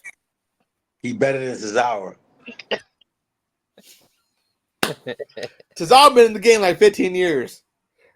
All right, and my man been getting it in on the groundwork since 2016. He's coming up to the pros now. Like major league niggas be in the fucking Triple A's for 10 years before they come to the MLBs, and they're on the main roster and they're out there in front of a whole bunch of people, right? Triple A's got a few people in the crowd. They come to MLB, now they're in the big arenas. You talk like in the crowd. How many people gonna be there? Like he would flourish with the crowd. He should be able to want to be motivated by that. So Snake. So you're saying he's Mariano Rivera-esque. I'm saying he's Carlos Rodon. I'm saying when I look at the tape, I see like, wow, this nigga got skill. You say he's a 2-star recruit. Like what? I've been watching. Again, big men has not always been able to do those type of moves with their size. Big men is not always capable to do it with a little finesse. But also let's add on to that. Some of the big men today have a personality. Him, he hasn't developed that yet. Him, yeah, he has the boot. Yeah, he has the big splash, the enziguri. Once in a while, he can do a halfway decent tope. Okay. What was Baron Corbin doing tonight? Hikuleo's better than Baron Corbin. That wasn't my question.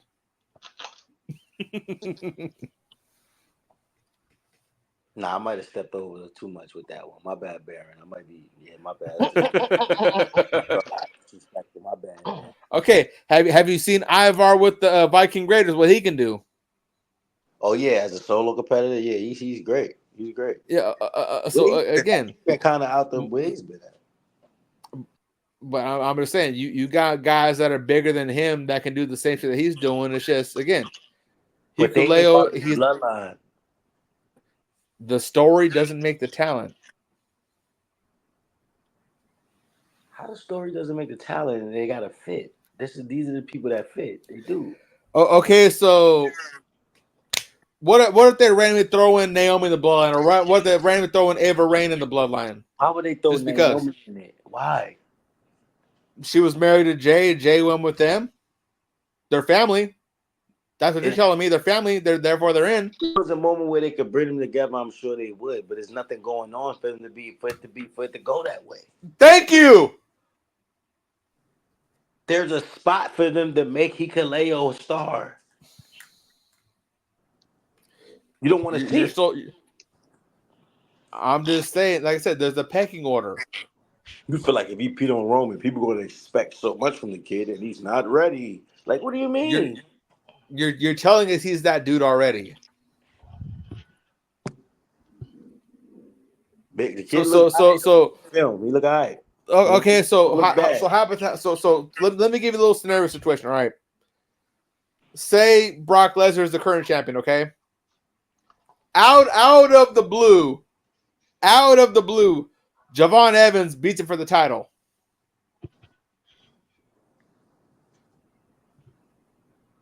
I rest my case. So you trying to HD? I'm just giving you a scenario with a similar situation. Javon That's what imagine what that would generate. Giant, big kid, like it's just I don't know. And it's not a size is irrelevant. I'm comparing talent to star power. When you seen Braun Strowman for the first time, was it a big moment? It was a moment. I'm gonna call it a big moment. Nah, for me, I was like, who the fuck is this dude? What are we talking about? What? He's wilding. That was a major moment. Hikuleo been in the gym too. Look, he's had just as much time. I could be wrong. I think I thought you would be on board with this. He's had just as much time as Jacob. I'm saying you're asking too much too soon. That's all I'm saying. Braun Strowman got a big moment when he arrived, and he's not the greatest wrestler, man, but he had a big moment when he Braun Strowman came in as an accomplished power lifter. Hikuleo came in as a guy, played college basketball, and then didn't even finish that and went to New Japan. And then he did finish his schooling there, then went and signed with WWE. How many years has he been on the ground? Wrestling continuously, maybe a year and a half. Come on, it's worked from him since Yeah, I knew that's 2016. not the answer Every the Snakes was like, looking for. So what you're saying he's just is not gonna give him everyone. nothing. So I what see you're Boogie. insinuating is that whole Just not family, gonna they're give all him nothing. automatic quick studies. That's You just what want you're to saying. erase his whole history because he hasn't had a consistent wrestling matches. No. My question, so I'm trying to get for clarification is: are you assuming that the entire family, they're all quick studies, that they all get it from the jump? That they all get it from the jump. Is that what you're insinuating? I'm saying that the fact that he's been doing this and wrestling since 2016, and he has hot like the groundwork showing him on in the indies and doing all He this stuff. has fundamentals, yes. That doesn't always constitute as being a top guy from the gates. All right, so what if he proves you wrong?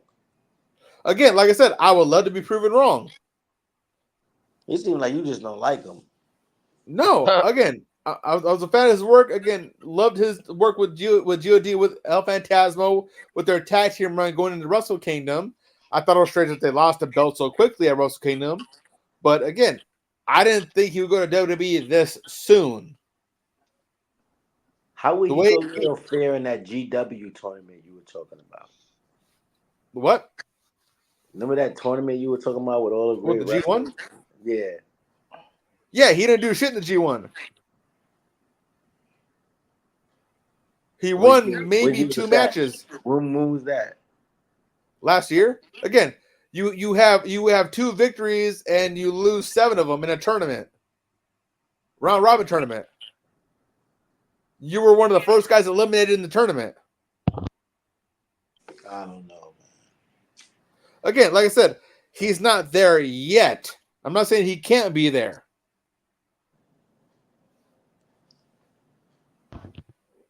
Nah, you're not selling us on him being there. I'm just saying there's no reason to rush everybody from that family. Sometimes it's okay to pump the brakes like he did with Solo. Again, when the Bloodline was first started, why didn't Solo come initially? Why did it take a little while for him to come until then? You think Bronny James will be on the Lakers? Nepotism. Like I said before, Snake, you are only further proving my point. I'm trying to corner him. He keeps punching out. You are only proving my point, Snake. Yo, I'm screaming, bro. This shit got it. And nah, it's because the reason this shit got it is because like I really feel like Hikuleo could come in and make a difference. But Razor painting this picture like he need to come through. And, I'm saying you don't bring him for something that monumental. Something like that is better. Is more suited for Jacob Fatu. What the fuck was Great Khali was doing before they had him come through run roughshod on WWE? He fought the Undertaker. That's what I said. It's Vince McMahon bullshit. All he did was a chop to the head. Vince McMahon bullshit. And he's a legend, ain't he? Vince McMahon bullshit. You gonna make me say it a third time? Oh shit, bro. I'm just saying, man. There's an opportunity for them to do something with the young fella. And again, the opportunity is you let him further hone his craft before you put him in the main event scene. Jade is literally on TV every week, and she is not even. So hold on, let me ask you something. To play Jade devil's advocate, and Hikuleo are 2 different levels of talent. Let me play devil's advocate then. So when Tonga Loa, I feel like he hasn't showed very much like of anything. Really, like, and I'm glad you brought that up. I'm glad you brought that up, and I'll answer with this: why do you think they wrote him off the segment for the tag titles? Nah, that's facts. But like that's what I'm saying. So last week, I didn't see him get hit in the face at all. No, he did. Yeah. Number one, no. Kevin Owens grabbed him and scraped his face. He did. Haku's move. He stole their father. He stole one of their father's move. He did it to Tom. And what was it? The right eye and not the left? It was Are we certain of that? Like he basically like pulled out his eye type move, like one of those, like trying to grab in your Okay, eye. I might have to rewatch that one then. No, But I again, remember that. I reviewed this. I reacted to that, and I remember pointing that out when it happened. Like, oh shit, he really tried to like pull that nigga eye. That's how they painted it when it happened. Like, oh, he really took the move out of Haku's book. Like, that's how they painted it. So it made sense when he came back with the patch. But then again, I get it. As a team player theory that HD has said in the past and all that, like we don't want to I understand not wanting to have niggas in spots and fuck up. I'm saying it's a moment where the kid can have. You're saying you don't want to give him that moment. No. I'm saying that moment could be too big for him. Let's say you don't want to. You don't want him again. Like that, first impressions are everything. You don't want him to ruin that. When you bring him in, it's got to be special. If you bring him and Roman back to back, wouldn't one return supersede someone's debut potentially? What if he come through the ring, Razor? Like I said, the only way you got to bring him in is if you're gonna bring him in this weekend, it's got to be the Friday before SmackDown. We ain't doing the Undertaker Mick Foley shit. Bro, As you put it, we ain't doing the KFC shit. Motherfucking hand coming through the ring and shit like that. It's Hikuleo. So apparently, do you know what has resurfaced today on the internet? The name Tala Tonga. Yeah, that's his name when he comes. Goddamn. That's who the trademark was for. I hope to God not. That kind of lets you know that whose side he's gonna be on, kind of right there. It's right. Kinda, but nah. It could, Again, I feel like it could be a swerve. The internet has been wrung by WWE lately, so it could be just wolf tickets. Yo, what does Sokoa mean? Sokoa. What does that mean? It's just the last name. It means nothing. Could it be all right? Let me paint another theory. Could it be a thing where maybe Tonga grows jealous of his brother working with Jacob, and Jacob might, you know what I mean? Because these niggas say, "Oh, Jacob might turn on niggas and go with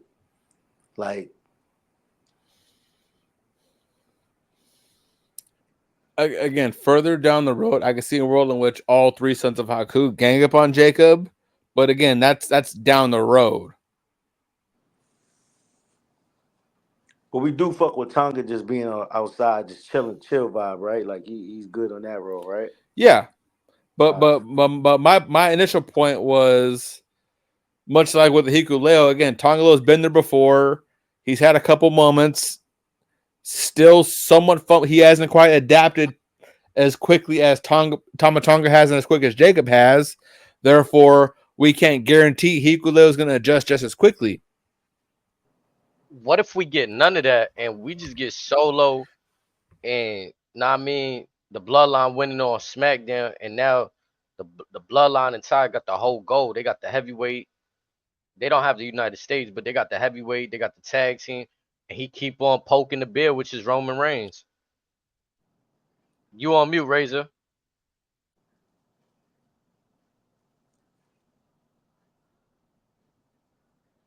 Yeah, I don't know why. It shows like you're I feel like his microphone. It's probably his microphone. Can you hear me now? Yep. Yeah. So again, I can see that world too. But again, it's like you want to say the big moment for the heavy hitters. You don't want to, if anything, dilute that. You want those to be special because again, they've earned that spotlight. You don't, and then again, especially say Hikuleo comes out with it, does what he does, and when you get a match with, like I said, Roman and Hikuleo, and Roman beats him in less than 5 minutes, not breaking a sweat. My concern is that our first impression is it's done for. You've already established that there is a pecking order as opposed to just telling us that, hey, you got to go through him, then him, then him. We're not from that pay-per-view era where things always didn't go the way that we thought it was going to go. Like pay-per-views ended on notes where we had to wait for the mark. It was like, oh shit, we didn't expect that. I'm from that era where Stone Cold was laid out when the pay-per-view was going on. Or The Rock was laid out. Okay. Why does it always have to be the return has to go? You know what I mean? For the good way. Yeah, like Roman is still like wasn't So always liked. you're People saying are screaming for him hypothetically, back because they hate Solo. It's not like he was always liked. Like, Yeah, it could continue to so build heat on the Bloodline 2.0. so you're saying hypothetically Solo wins and then we don't get no Roman come out on Saturday. I suggest that's a theory. Like I said, that might be the best case scenario. Could be a whack no theory. Roman. It could be one that we don't like. Cause like Razor's saying, so what moment do you bring him? Let's say Solo captures the title. Will him and Cody go back and forth? Does Cody get it back from Solo? Like, what they're gonna be playing back and forth? Like, I don't think that bad blood PLE is presented if it's not gonna like that. You know what I'm saying? Like, What do you mean? and that's like where Cody's from, right? that PLE is gonna be bad blood. Got to be some family shit. I see a Hell in a Cell match happening there. So what do you think? What that's where you get Roman Solo Like that's one? the first chapter, like the Roman Solo shit. You know what I mean? Shit like that. I can see that. Maybe Cody's still the champion, but he gonna handle that family business. But actually, like you said, so he does claim Atlanta as his hometown. Cody Rhodes, right? Yeah, or like Marietta, but yeah, still close to Atlanta. So does he walk into that pay-per-view without a championship? I mean, I think he can. But and when's Bad Blood? October? That's in what we in damn near what's that, 2 months, 3 months? Mm-hmm. I mean, fucking August is right around the corner. That should just turn left and you right there in August. And I'm telling you, like, before Roman go for the title to get his strap back or whatever that's gonna be with Cody, however they do that. That nigga Solo has the family shit around his neck already. Like, it's shit that Roman gotta go get Ola off the Fala. gate. Yeah, it's shit he gotta address out the gate with his own blood. Like, he brought this man. This was his enforcer. Like, you really traded on me? You beat on my wise man. You've been like, and then let's not forget about The Rock. It's like we're not saying The Rock no more enough. We're not mentioning him in this stuff. I think The Rock does what The Rock does, and that's what's beautiful. So, I think he's gonna see the hold on. landscape of real all quick this on that part. and Real make quick it on that part. justice. So, do we just ignore his beef with Seth then? You want this? I mean, Seth to shit be honest, hold on. There's mad blocks that could be spin if you're talking about from that WrestleMania moment. From WrestleMania to the disassemblance Inserting of the his, Shield, we have just passed you the talking 10th. about Roman or you talking We about were The Rock? approaching the 10th anniversary of that happening. You talk about Roman or The Rock? Roman. Nah, I thought you talk about The Rock.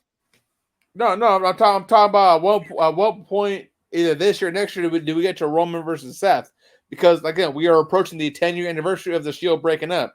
Why do you think that storyline is going to get built again? Because Seth is the one guy Roman has never beaten one-on-one. And if Seth didn't come out with the Shield music, in Roman's mind, he'd still be World Heavyweight Champion. But he got his lick back. That's why he lost his gold. But again, that lick back cost him, which means he didn't get that lick back. That's just how dare you.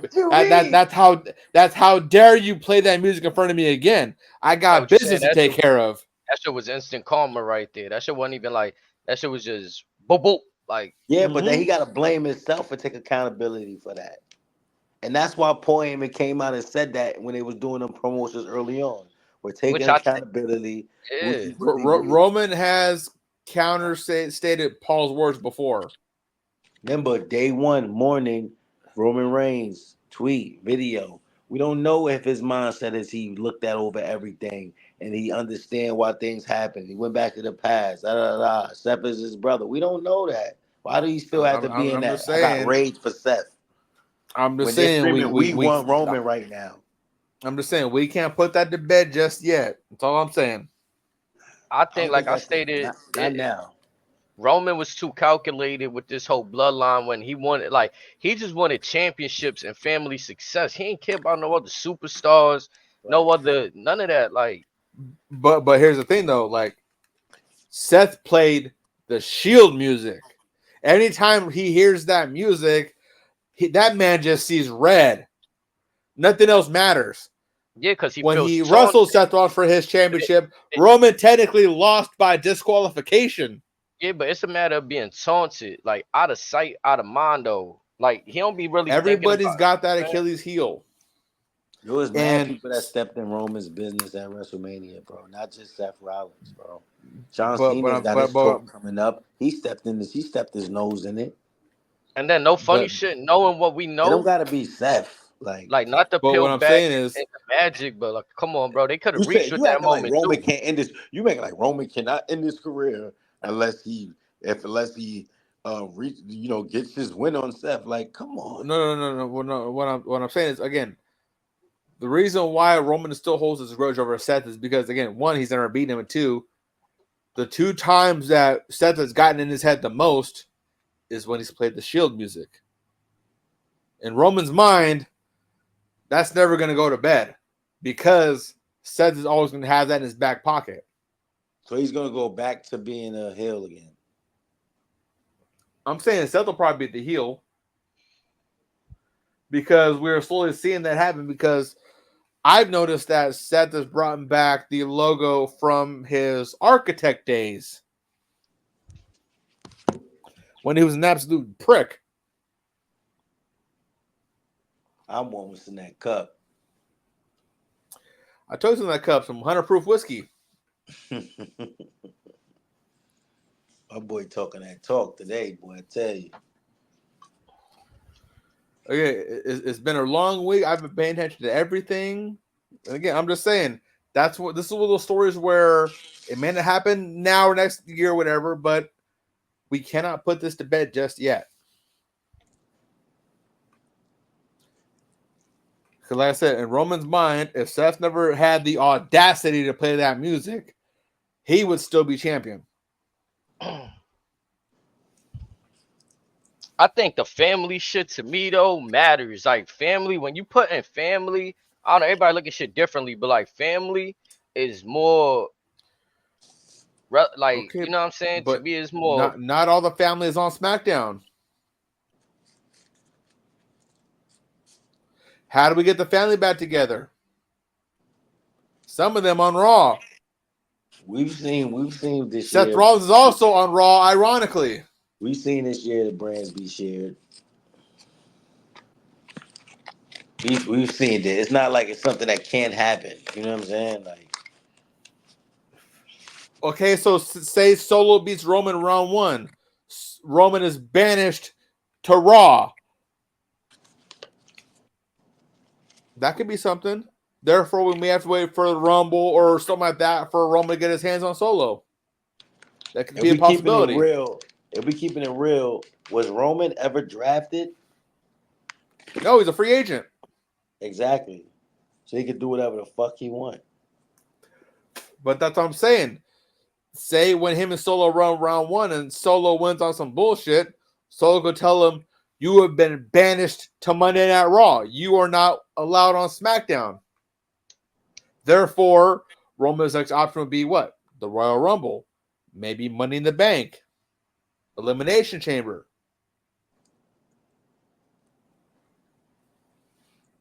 Nah.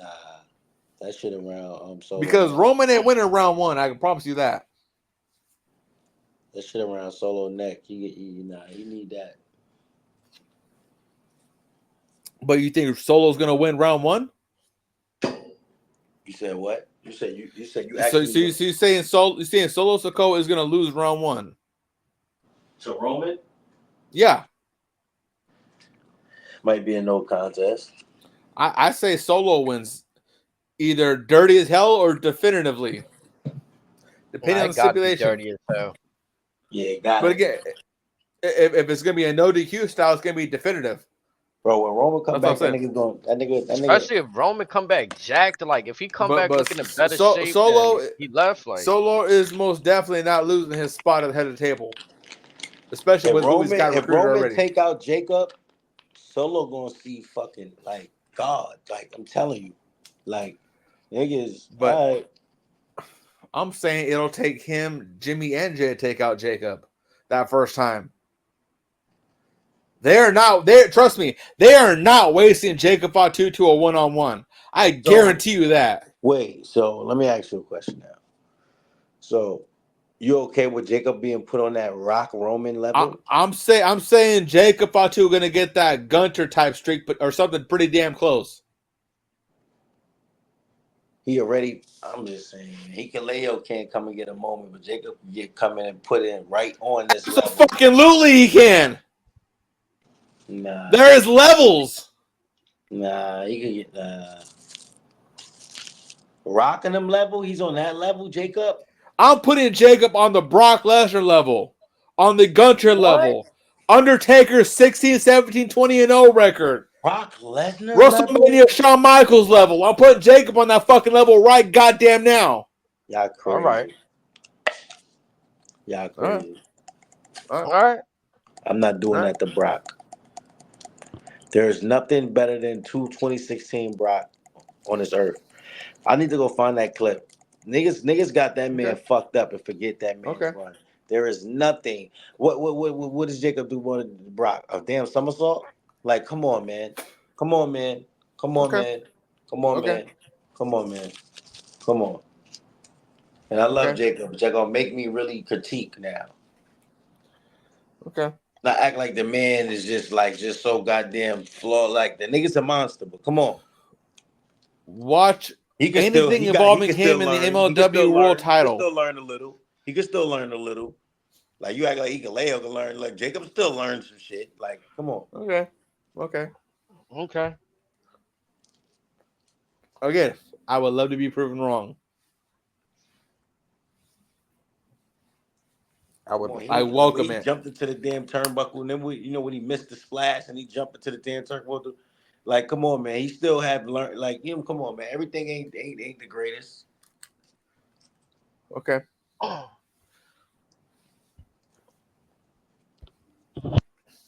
I love this.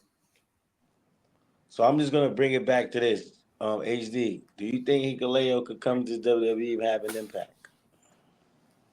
Yeah, it just depends. Like, I even think, even if, let's say, you bring him in and he does that to Roman, and Roman beats him, what's the problem? He, like Ray used to say, he's still gaining experience. So you barked up the wrong tree. You thought you could fuck with Roman, and he had that moment, like you said, caught Roman by surprise. But ultimately, I think Roman should win that match. And the only match that should really be arguable is him and Jacob. Everybody else, Roman should be able to walk through, unless they playing him dirty. Solo, he might have a good, he been watching Roman, studying, so that a argument could be made there. But just straight pure like ring work, Roman should be running through all those guys, in my opinion.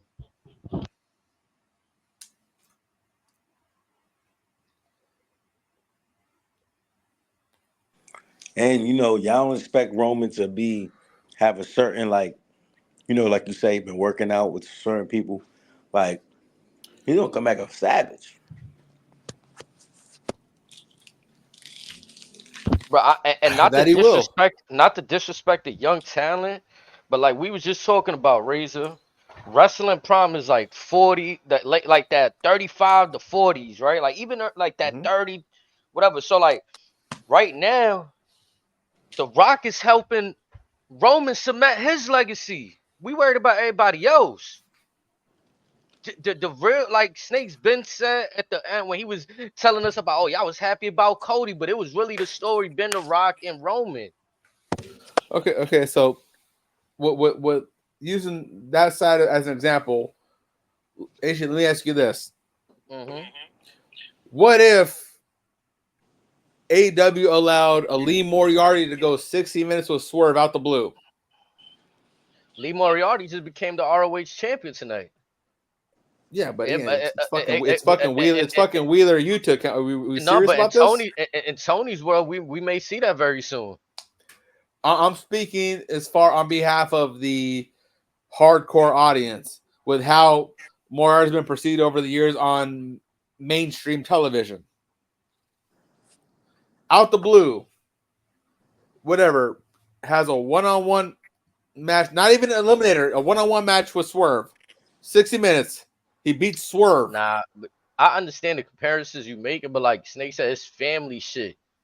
Like one could argue like once when they made the inclusion of Haku, everything made sense. Like, okay, they paying honor to that and homage to that lineage. But initially it felt like, yo, hold on, y'all started bringing in distant cousins, and it was like a little like, hold on, what we doing? Like, if you ain't know, you kind of asking them questions. Like I said, I would love to be wrong on this one. I think it's a chance for both y'all to be right, actually. Like, to be honest, like there's no wrong here in my opinion. Like, the only wrong that could be done is like if they fumble the bag. If one situation happens, they have to be careful about the follow-up. That's basically my concern. Facts. And right now, all the other outputs, they're cakewalks. There's one situation where they have to tread very lightly after they go down that road. Specifically, I'm not trying to shit on Tonga, but I don't even think there's nothing Hikuleo could do that to like make Tonga look better than him right now. Like, you know what I'm saying? Like, that's why I think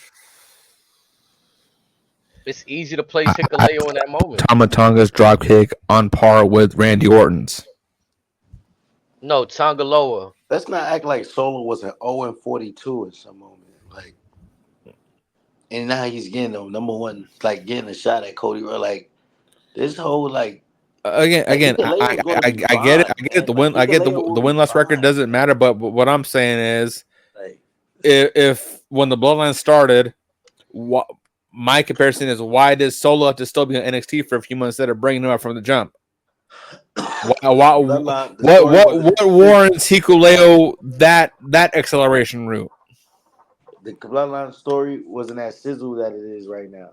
But I'm saying, like, but just because the story is hot, in my opinion, too much. So they had Sammy and all that. So like he still could have won that. Like they didn't need him to do much at that time. But it was a time where folks wanted Solo there. My point is, if his time wasn't warranted at the time, there's no need to rush it. Therefore, there's no reason for Hikuleo to run roughshod in NXT. That way, you solidify himself as an absolute monster killer, and then everything goes according to plan. I just think if the fans didn't revolt behind this whole Cody Rhodes scenario and they made the pivot, we might like I feel like for sure we would have seen a different route with this whole Bloodline angle. You know what I'm saying? If they stuck with Rock and Roman, yeah. Oh, we'd be seeing a fucking actual boycott at the venues. I think this expedited Solo's process, but that's okay. I ain't even tripping off that. Like, I'm all right with that, and everybody else being introduced. That's what I'm saying. I think when, especially Jacob made it all right. Like, he made everything all right. Like, I feel like before he came through, there might have been questions like, yo, what are they doing? What's the purpose? Like, you know what I'm saying? They put Solo Sikoa in Roman's shoes, man. Immediately. And let him take a break. break. I wouldn't say immediately because again, there's been several promos in the past where Roman has publicly stated, when I'm no longer the tribal chief, Solo will be the tribal chief. So Roman has put that in the universe already several times. Right. And yeah, but go back to the documentary though. Remember, all his image, everything changed along the way. Now he got the trench coat. Like he's made changes along the way to become like oh nah, like now he got like when he first became it, people had questions. You know what I'm saying? Like that's gonna happen. But like long as he put in the work and he dedicated to it, like feel me, like I just feel like for me personally, like I said, you don't see what I see in the young kids Hikuleo. But I think that moment, to that statement, WWE universe. But to that statement, Hikuleo never got actual exposure on a main event level like a Solo Sikoa has had. That's all I'm getting at. So you're throwing him to that fire already, and I'm just saying he likely isn't ready for that moment yet. Moving forward. What moment was that with Tom Lowe? What he's gonna do, but he'll just go through the motions. Was it that low blow moment in the main event? But again, look what he hasn't done anything since then. If you think about it, he's just been standing around. Right, but he had chances to show. You telling me when he gonna get a chance to show he can't do he's gotten since That's then what he's I'm got no saying. since then he's got no more experience than Arya Davari during a fucking Bro, breakup of a I don't fight. believe that Hikuleo is not active. I don't believe that. I believe that he's been putting work. Bro, Even but if we there's don't see no it. way he could fumble a bag worse than that low blow. Come on. But what I'm saying is, since then, he's been given no more work than Davari, which is little to nothing.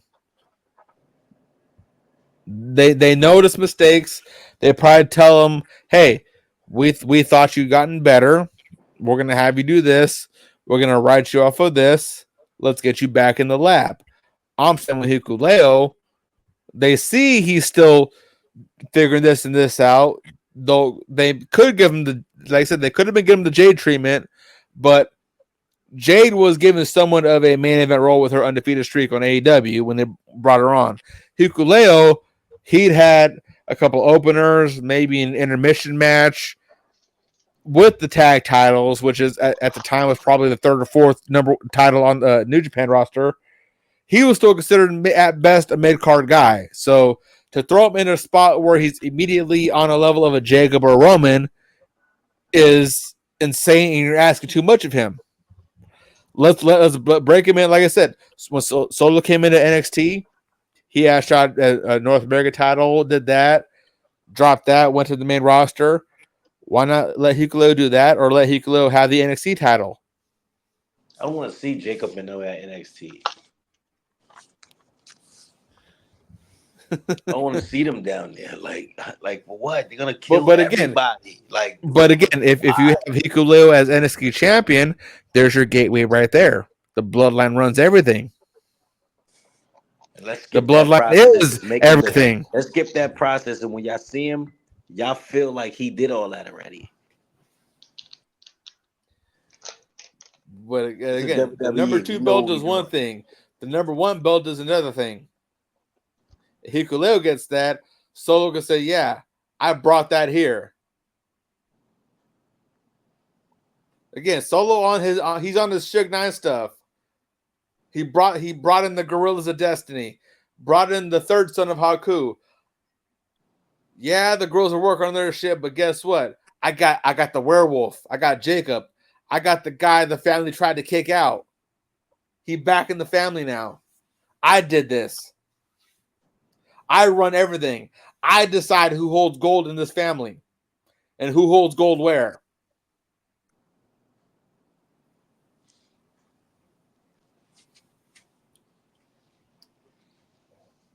Shout out to Hikuleo, man. Like I said, he will be a top star. It's just, that's it. Like The Rock said many a time, everybody has to know their role. Man, Hulk Hogan didn't have a lot of moves, man. 3 punches to the head, 3 to the ropes, big boot, leg drop, like body slam. Like he ain't have a lot of moves, man. And he was well feared. Hulk Hogan was the number 1 guy in Japan when he came to WWE. Hikuleo was one of the more. Hikuleo ain't even in the top 20. Yeah, you don't like this brother. No, I'm putting him on where he actually was on the hierarchy. Hikuleo fucked up. I'm not saying he can't be there. It's just where they currently plucked him. It's where he's at. I get it. He fucked up your G1 bracket. You heard? Sorry. Right, he fucked up the ticket. Nigga fucked up a wrestling parlay. I had him going 500 in the G1. I'm gonna be honest with that. But again, the folks that beat him didn't go far either. We look. We didn't crack the code. He had him on the ticket. I always have high hopes for debutantes in the G1 because it's rare for debutantes to go far in the G1. So I always have that again on them. Like Aishi said, I have high standards. Yeah. I have a certain level. There's a certain level of excellence. I expect that caliber, And again, if you ain't Now, cool, I respect close your to that, analysis on this shit. Like I do, I really do. But I definitely thought that you would. I ain't see that you was like I'm saying like take this slow, Ekalay. I thought you would be all right with him coming into the situation and being now, like that giant figure, like you know what I mean? now again, had he had maybe 6 months or a year longer with New Japan, I probably would have been more on your side because again, he would have been proving it over here. He would have been establishing himself because again, he was just getting his feet wet when they tried to give him that little limelight. So he kind of dipped his big toe in. His contract ran out. He told them folks, hey, with all due respect, I'm going to go with my brothers. They said, hey, it's all love. Go do you. He could be, who knows how long he's been over there. But again, New Japan was going to try to groom him for that. He just said, hey, my brothers are here. I think I'm good. Appreciate y'all. Yeah. But again, like I said before, you don't rush greatness, and like they did with Jade, ain't no problem with taking your time. I mean, fuck it, for God's sakes, AEW had Camille Stackhouse on the payroll for almost a full year before they debuted her. So again, WWE can get away with a couple months on the payroll before they roll them out. Now I'm interested to see, man. I really am. Almost definitely. But again, like you don't want to put him in a situation to where it comes across as you're setting him up for failure. That's all I'm getting at. Yeah. Now I got you.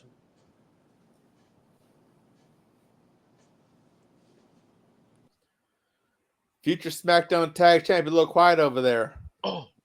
I'm just looking at the calendar. We really got 1 week before shit really ultimately hits the fan. Yeah. Shit is gonna hit the fan. And I think it might even happen, like I was saying early in the show, it might happen as early as Friday. It could start as early as Monday.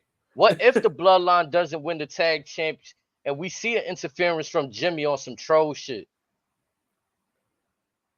Yeah. Like, it could start there on Friday. Making you want to tune into Saturday to see, whoa. Jimmy definitely got static with Tama. You feel me? Like, that's who kicked him out the Bloodline. Right. And again, SummerSlam is a co-branded show, so say if they're trying to stomp out Jimmy, Jay could come out and be like, hey, y'all better leave my brother alone. Is good. What's happening? Jimmy is the gatekeeper of people winning championships. He done stopped Jay on plenty of occasions. You were gonna stay on that hill forever, ain't you, HD? Yep, the gatekeeper. Do it one more time. Why don't you?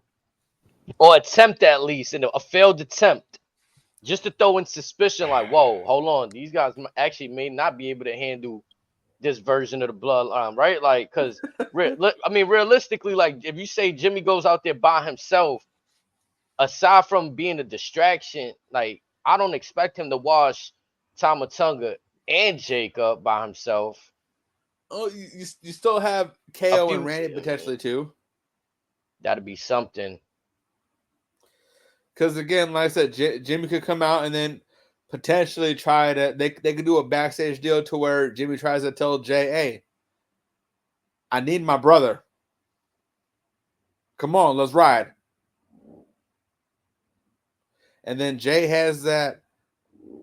I don't know, because remember what you did to me last time?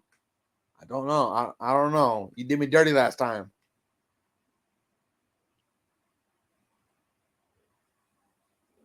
And then again, that's how we could, like we talked about before, past months, maybe include Rikishi, maybe ultimately include Haku. There's a lot of ways they can go with a lot of situations, but again, this Friday is going to be very damn telling.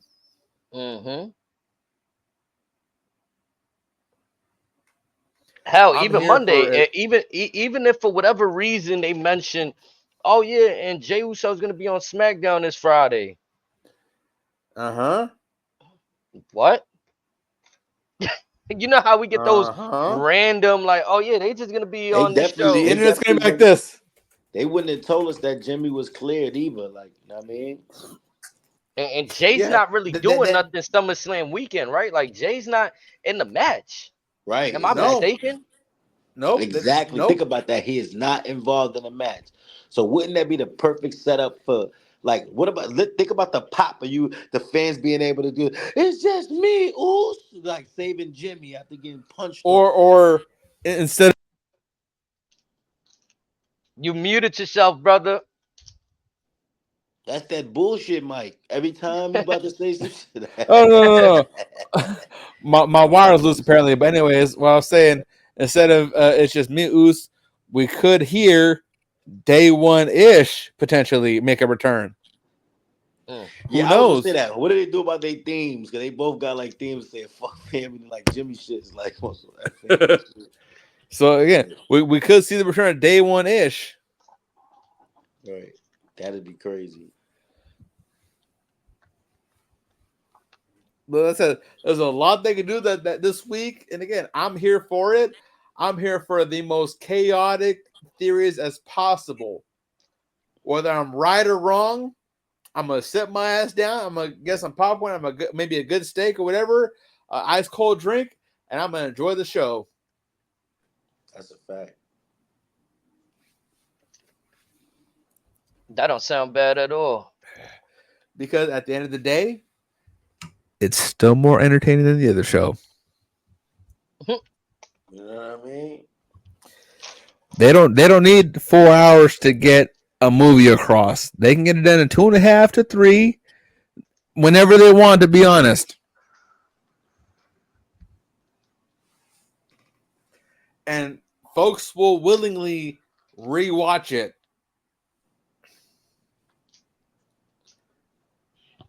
HD, have you ever heard anyone rewatching any AEW pay-per-view?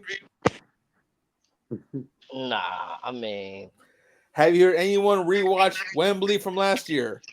nah. With the exception of the original All In, which wasn't an AEW pay-per-view. Have you heard anybody rewatch any AEW related pay-per-view? Only the hardcore ones.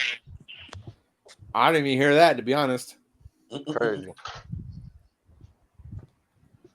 Now, me personally, I've rewatched the original All In because I absolutely loved the Nick Aldis Cody match. That's just me. I even love the Kazuchika Okada Marty Scurll match because a lot of folks at that time thought Marty Scurll was on his way to WWE because they wanted him before the speaking out movement. Now, did you watch when he the got canceled pay-per-view in its entirety, or you just went back for those matches? Oh, I watched it bell to bell because it was that good of a show. Respectfully, I'm about to say, like I've been saying since WrestleMania, almost all the pay-per-views been like, especially the last card, Money in the Bank, everything was crazy. So like since about maybe so that this was All In One was what 2018, maybe. So since about probably about then, but since then, not counting that counting that pay-per-view, there's about maybe 7 pay-per-view / PLEs that I've willingly rewatched because they're that good from bell to bell. Certain matches I've seen more times than that, but there's been a few PLEs recently since then that I've willingly rewatched because again they're that good. A couple of them are actually AEW pay-per-views, believe it or not, because again I thought that card specifically was very good.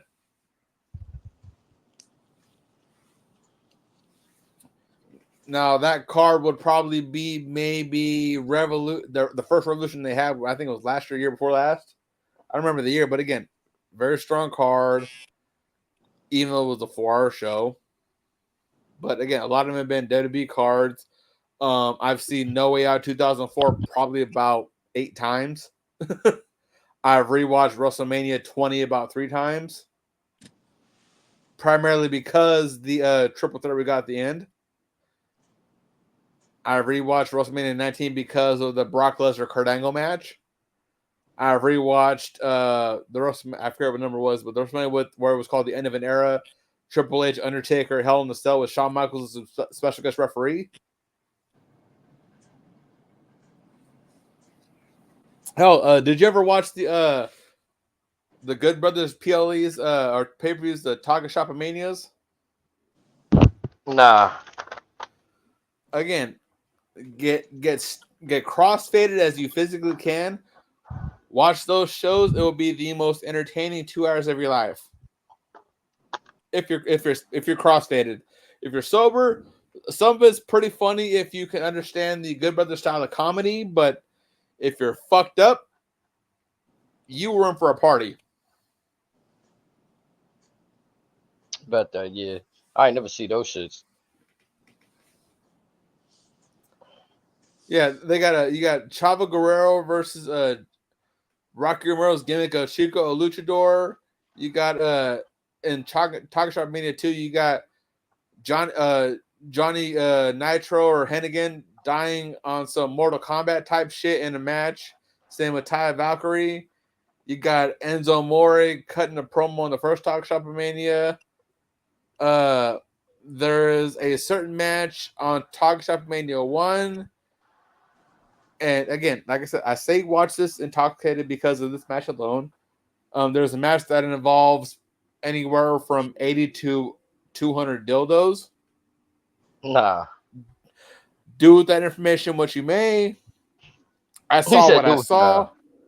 Like I said, you have to be inebriated to watch this match to enjoy it for the comedic purposes. Screaming. Or get high as fuck on some edibles or whatever the fuck. Like find a way to make it funny for you. They rip off Evolution a couple of times with some shit. The second one, which kind of funny how they did it. Yeah, there's a lot of parodies in there.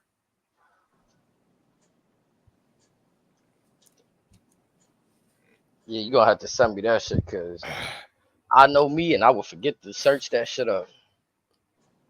I know Snake shaking his head right now in disgust. Nah, not really, man. I was over here rolling up a blunt.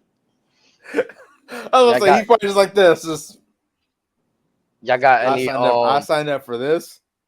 Y'all got any last predictions for SummerSlam before we, or for what y'all think gonna come in next week? Yeah, I'm about to say before the. I will most definitely have some next week. So I ask y'all this: is it for certain Bloodline is winning the championship, tag team championships next week? I don't know. I'd be surprised if they lost, to be honest. Right. Damn, for DIY, y'all just damn. Just sucks to be them, huh? Like I said, like I honestly feel bad for DIY. They had one successful title defense. Things could have went worse. Yeah, but look who they get step in the ring with now. That's the cost of doing business. Y'all want to be a tag team? Y'all want to be DIY? DIY didn't beat Authors of Pain in NXT.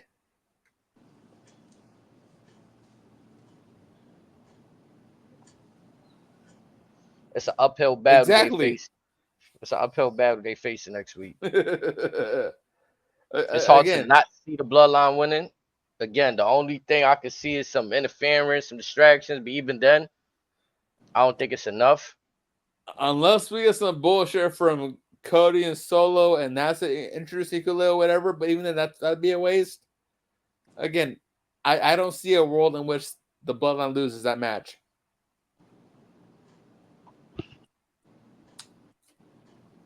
Well, yeah, I heard it. What I will say is, in about a little over an hour and a half, will be night 5 of the G1 Climax. I know you hyped for that. And I'm definitely hyped for it because, again, like, Snakes, if you haven't had a chance to watch this year's G1, if you want, again, actually you too, I will happily Venmo you the money to watch this tournament. Because this is hands down the most strenuous tournament in all of professional wrestling. Like, this is where dudes become dogs. And they're going all these venues all over Japan, whatever. It's a round robin tournament. The winner will be decided in about 2.5, maybe 3 weeks. We are entering night 5 tonight. And it's block action. Each block has about 10 folks in there. I believe tonight is A block. Yeah, A block. Fellas, you will see quality shit every night the G1 is around. I guarantee you.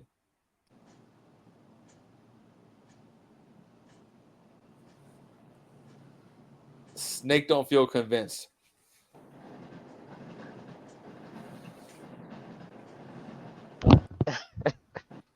HD, I can feel the shame in that little laugh right now as well. Man, the silence tells it all. I get it. I get it. The time zone freaks you out. The time zone gets me as well. Midnight for me, 3 a.m. your time. Believe it or not, that is fucking early for a New Japan show. Usually it's like 5:30, 6 a.m. your time when they start, and 3 a.m. my time. Yeah. And it'd be a little bit of wrestling. For me, it'd be a little bit of wrestling fatigue too, and as to where like I'm really on top with the WWE stuff. So like you said, it's 3 a.m. to try to go out my way and catch. If it was more the reasonable time, like I try to catch the New Japan American show on Access more now. But to catch the other shows that's happening out there at that time, yeah, that should be a little crazy. I'm glad you brought that up. So the plan for this year's Wrestle Kingdom, January 4th, is they want to have the show start on a time where it's more feasible for North America. Right, even if they give us the tape, even if they give us the tape version, though, I'm cool with that. No. They're talking about for their live airing of Wrestle Kingdom in 2025. They want it to be like 10, 11, or like 9, 10 p.m. your time, and then no, it was like 8 p.m. your time, whatever, 11 p.m. my time, and that's dumbass early for us. Which would be like how we get the European playlist for you it's like noon, me it's 9 a.m. For them, their WrestleMania will be an early morning show versus a late night show. Oh. So would you two be invested if Japan's WrestleMania was available at a feasible time for you guys? I would watch it just to because you know what I mean, just to get it, you know what I mean, get hip. Yeah, so that's likely the plan for this year, and then also January 5th, which has traditionally been a house show for New Japan, will now be a quote unquote pay-per-view for AEW, New Japan Cross Promotion, but they haven't said much of that. One dude from New Japan, Gabe Kidd, has challenged MJF to essentially not so much a wrestling match, but essentially a fade for that match, for that card, saying you claim you that dude or whatever. All right, bring your ass to Japan. I'll show you what a man is about. But definitely Wrestle Kingdom, it'll likely be a late night show for us as opposed to an early morning show the following day. So once we get more info on that, I will gladly keep you jumping in loop for that because you will not want to miss that. Like I said, it's Japan's WrestleMania. Rest of shit gonna be heating up. Listen, I'm fucking amped up for this damn G1. I mean, everyone has their odds on favorites, but like me, HG always say, we enjoy the chase to get to that race. We enjoy what goes on before then. Yep, that's what it be for me. That's why it's rare you see a case like Damian Priest where, like, I think you might have had some fans that wanted him to hold the championship, but you seen where he was at in the story. We didn't think this ring would be this entertaining. Right, like, you know what I'm saying? So it's good to see the reverse side, like, okay. But when you expect something because of how the chase was, it's kind of like almost like Roman Reigns when it first started, wreck everyone and leave. That's how it started. And much like the whole back forward mistake regarding Hikuleo, it's like I would be happy if I'm wrong because, again, I would love to see how we get there. Mm-hmm. Because that makes me that much more invested in the story and the road to how this particular tale, this chapter. Yes, bro. I don't get what I want. We're going this route. All right, cool. Seatbelts buckled in. Popcorn's going. I'm in an IMAX theater. I'm chilling. Let's go.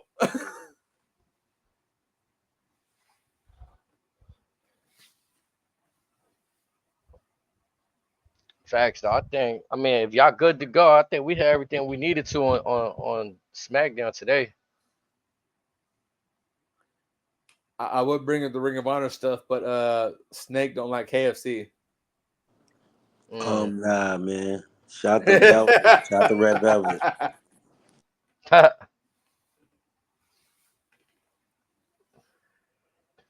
Yeah, again, Red Velvet, again, much deserved. Lee Moriarty, again, he's been a veteran of the game for a minute. Shout out to you. Everyone else, Facts, chat. You know, we're going to roll y'all out right, though. You know what I'm saying? Appreciate y'all for listening. My brother Snake Eyes, my brother Razor. Fact. Salute to everybody tapped in. Salute to y'all. Y'all have a safe weekend. Enjoy yourselves. Never say no to a good time. Never. Chilling at the head of the table where the bosses sit, stunning everything in sight, whether it's in the bloodline or corporate. Walk me out, they made a big smile, no handcuff our officers. Hold on, wait, I think they lost the script, we got some shooters. Pow! Pow! Off the hip. Off the hip. Chilling at the head of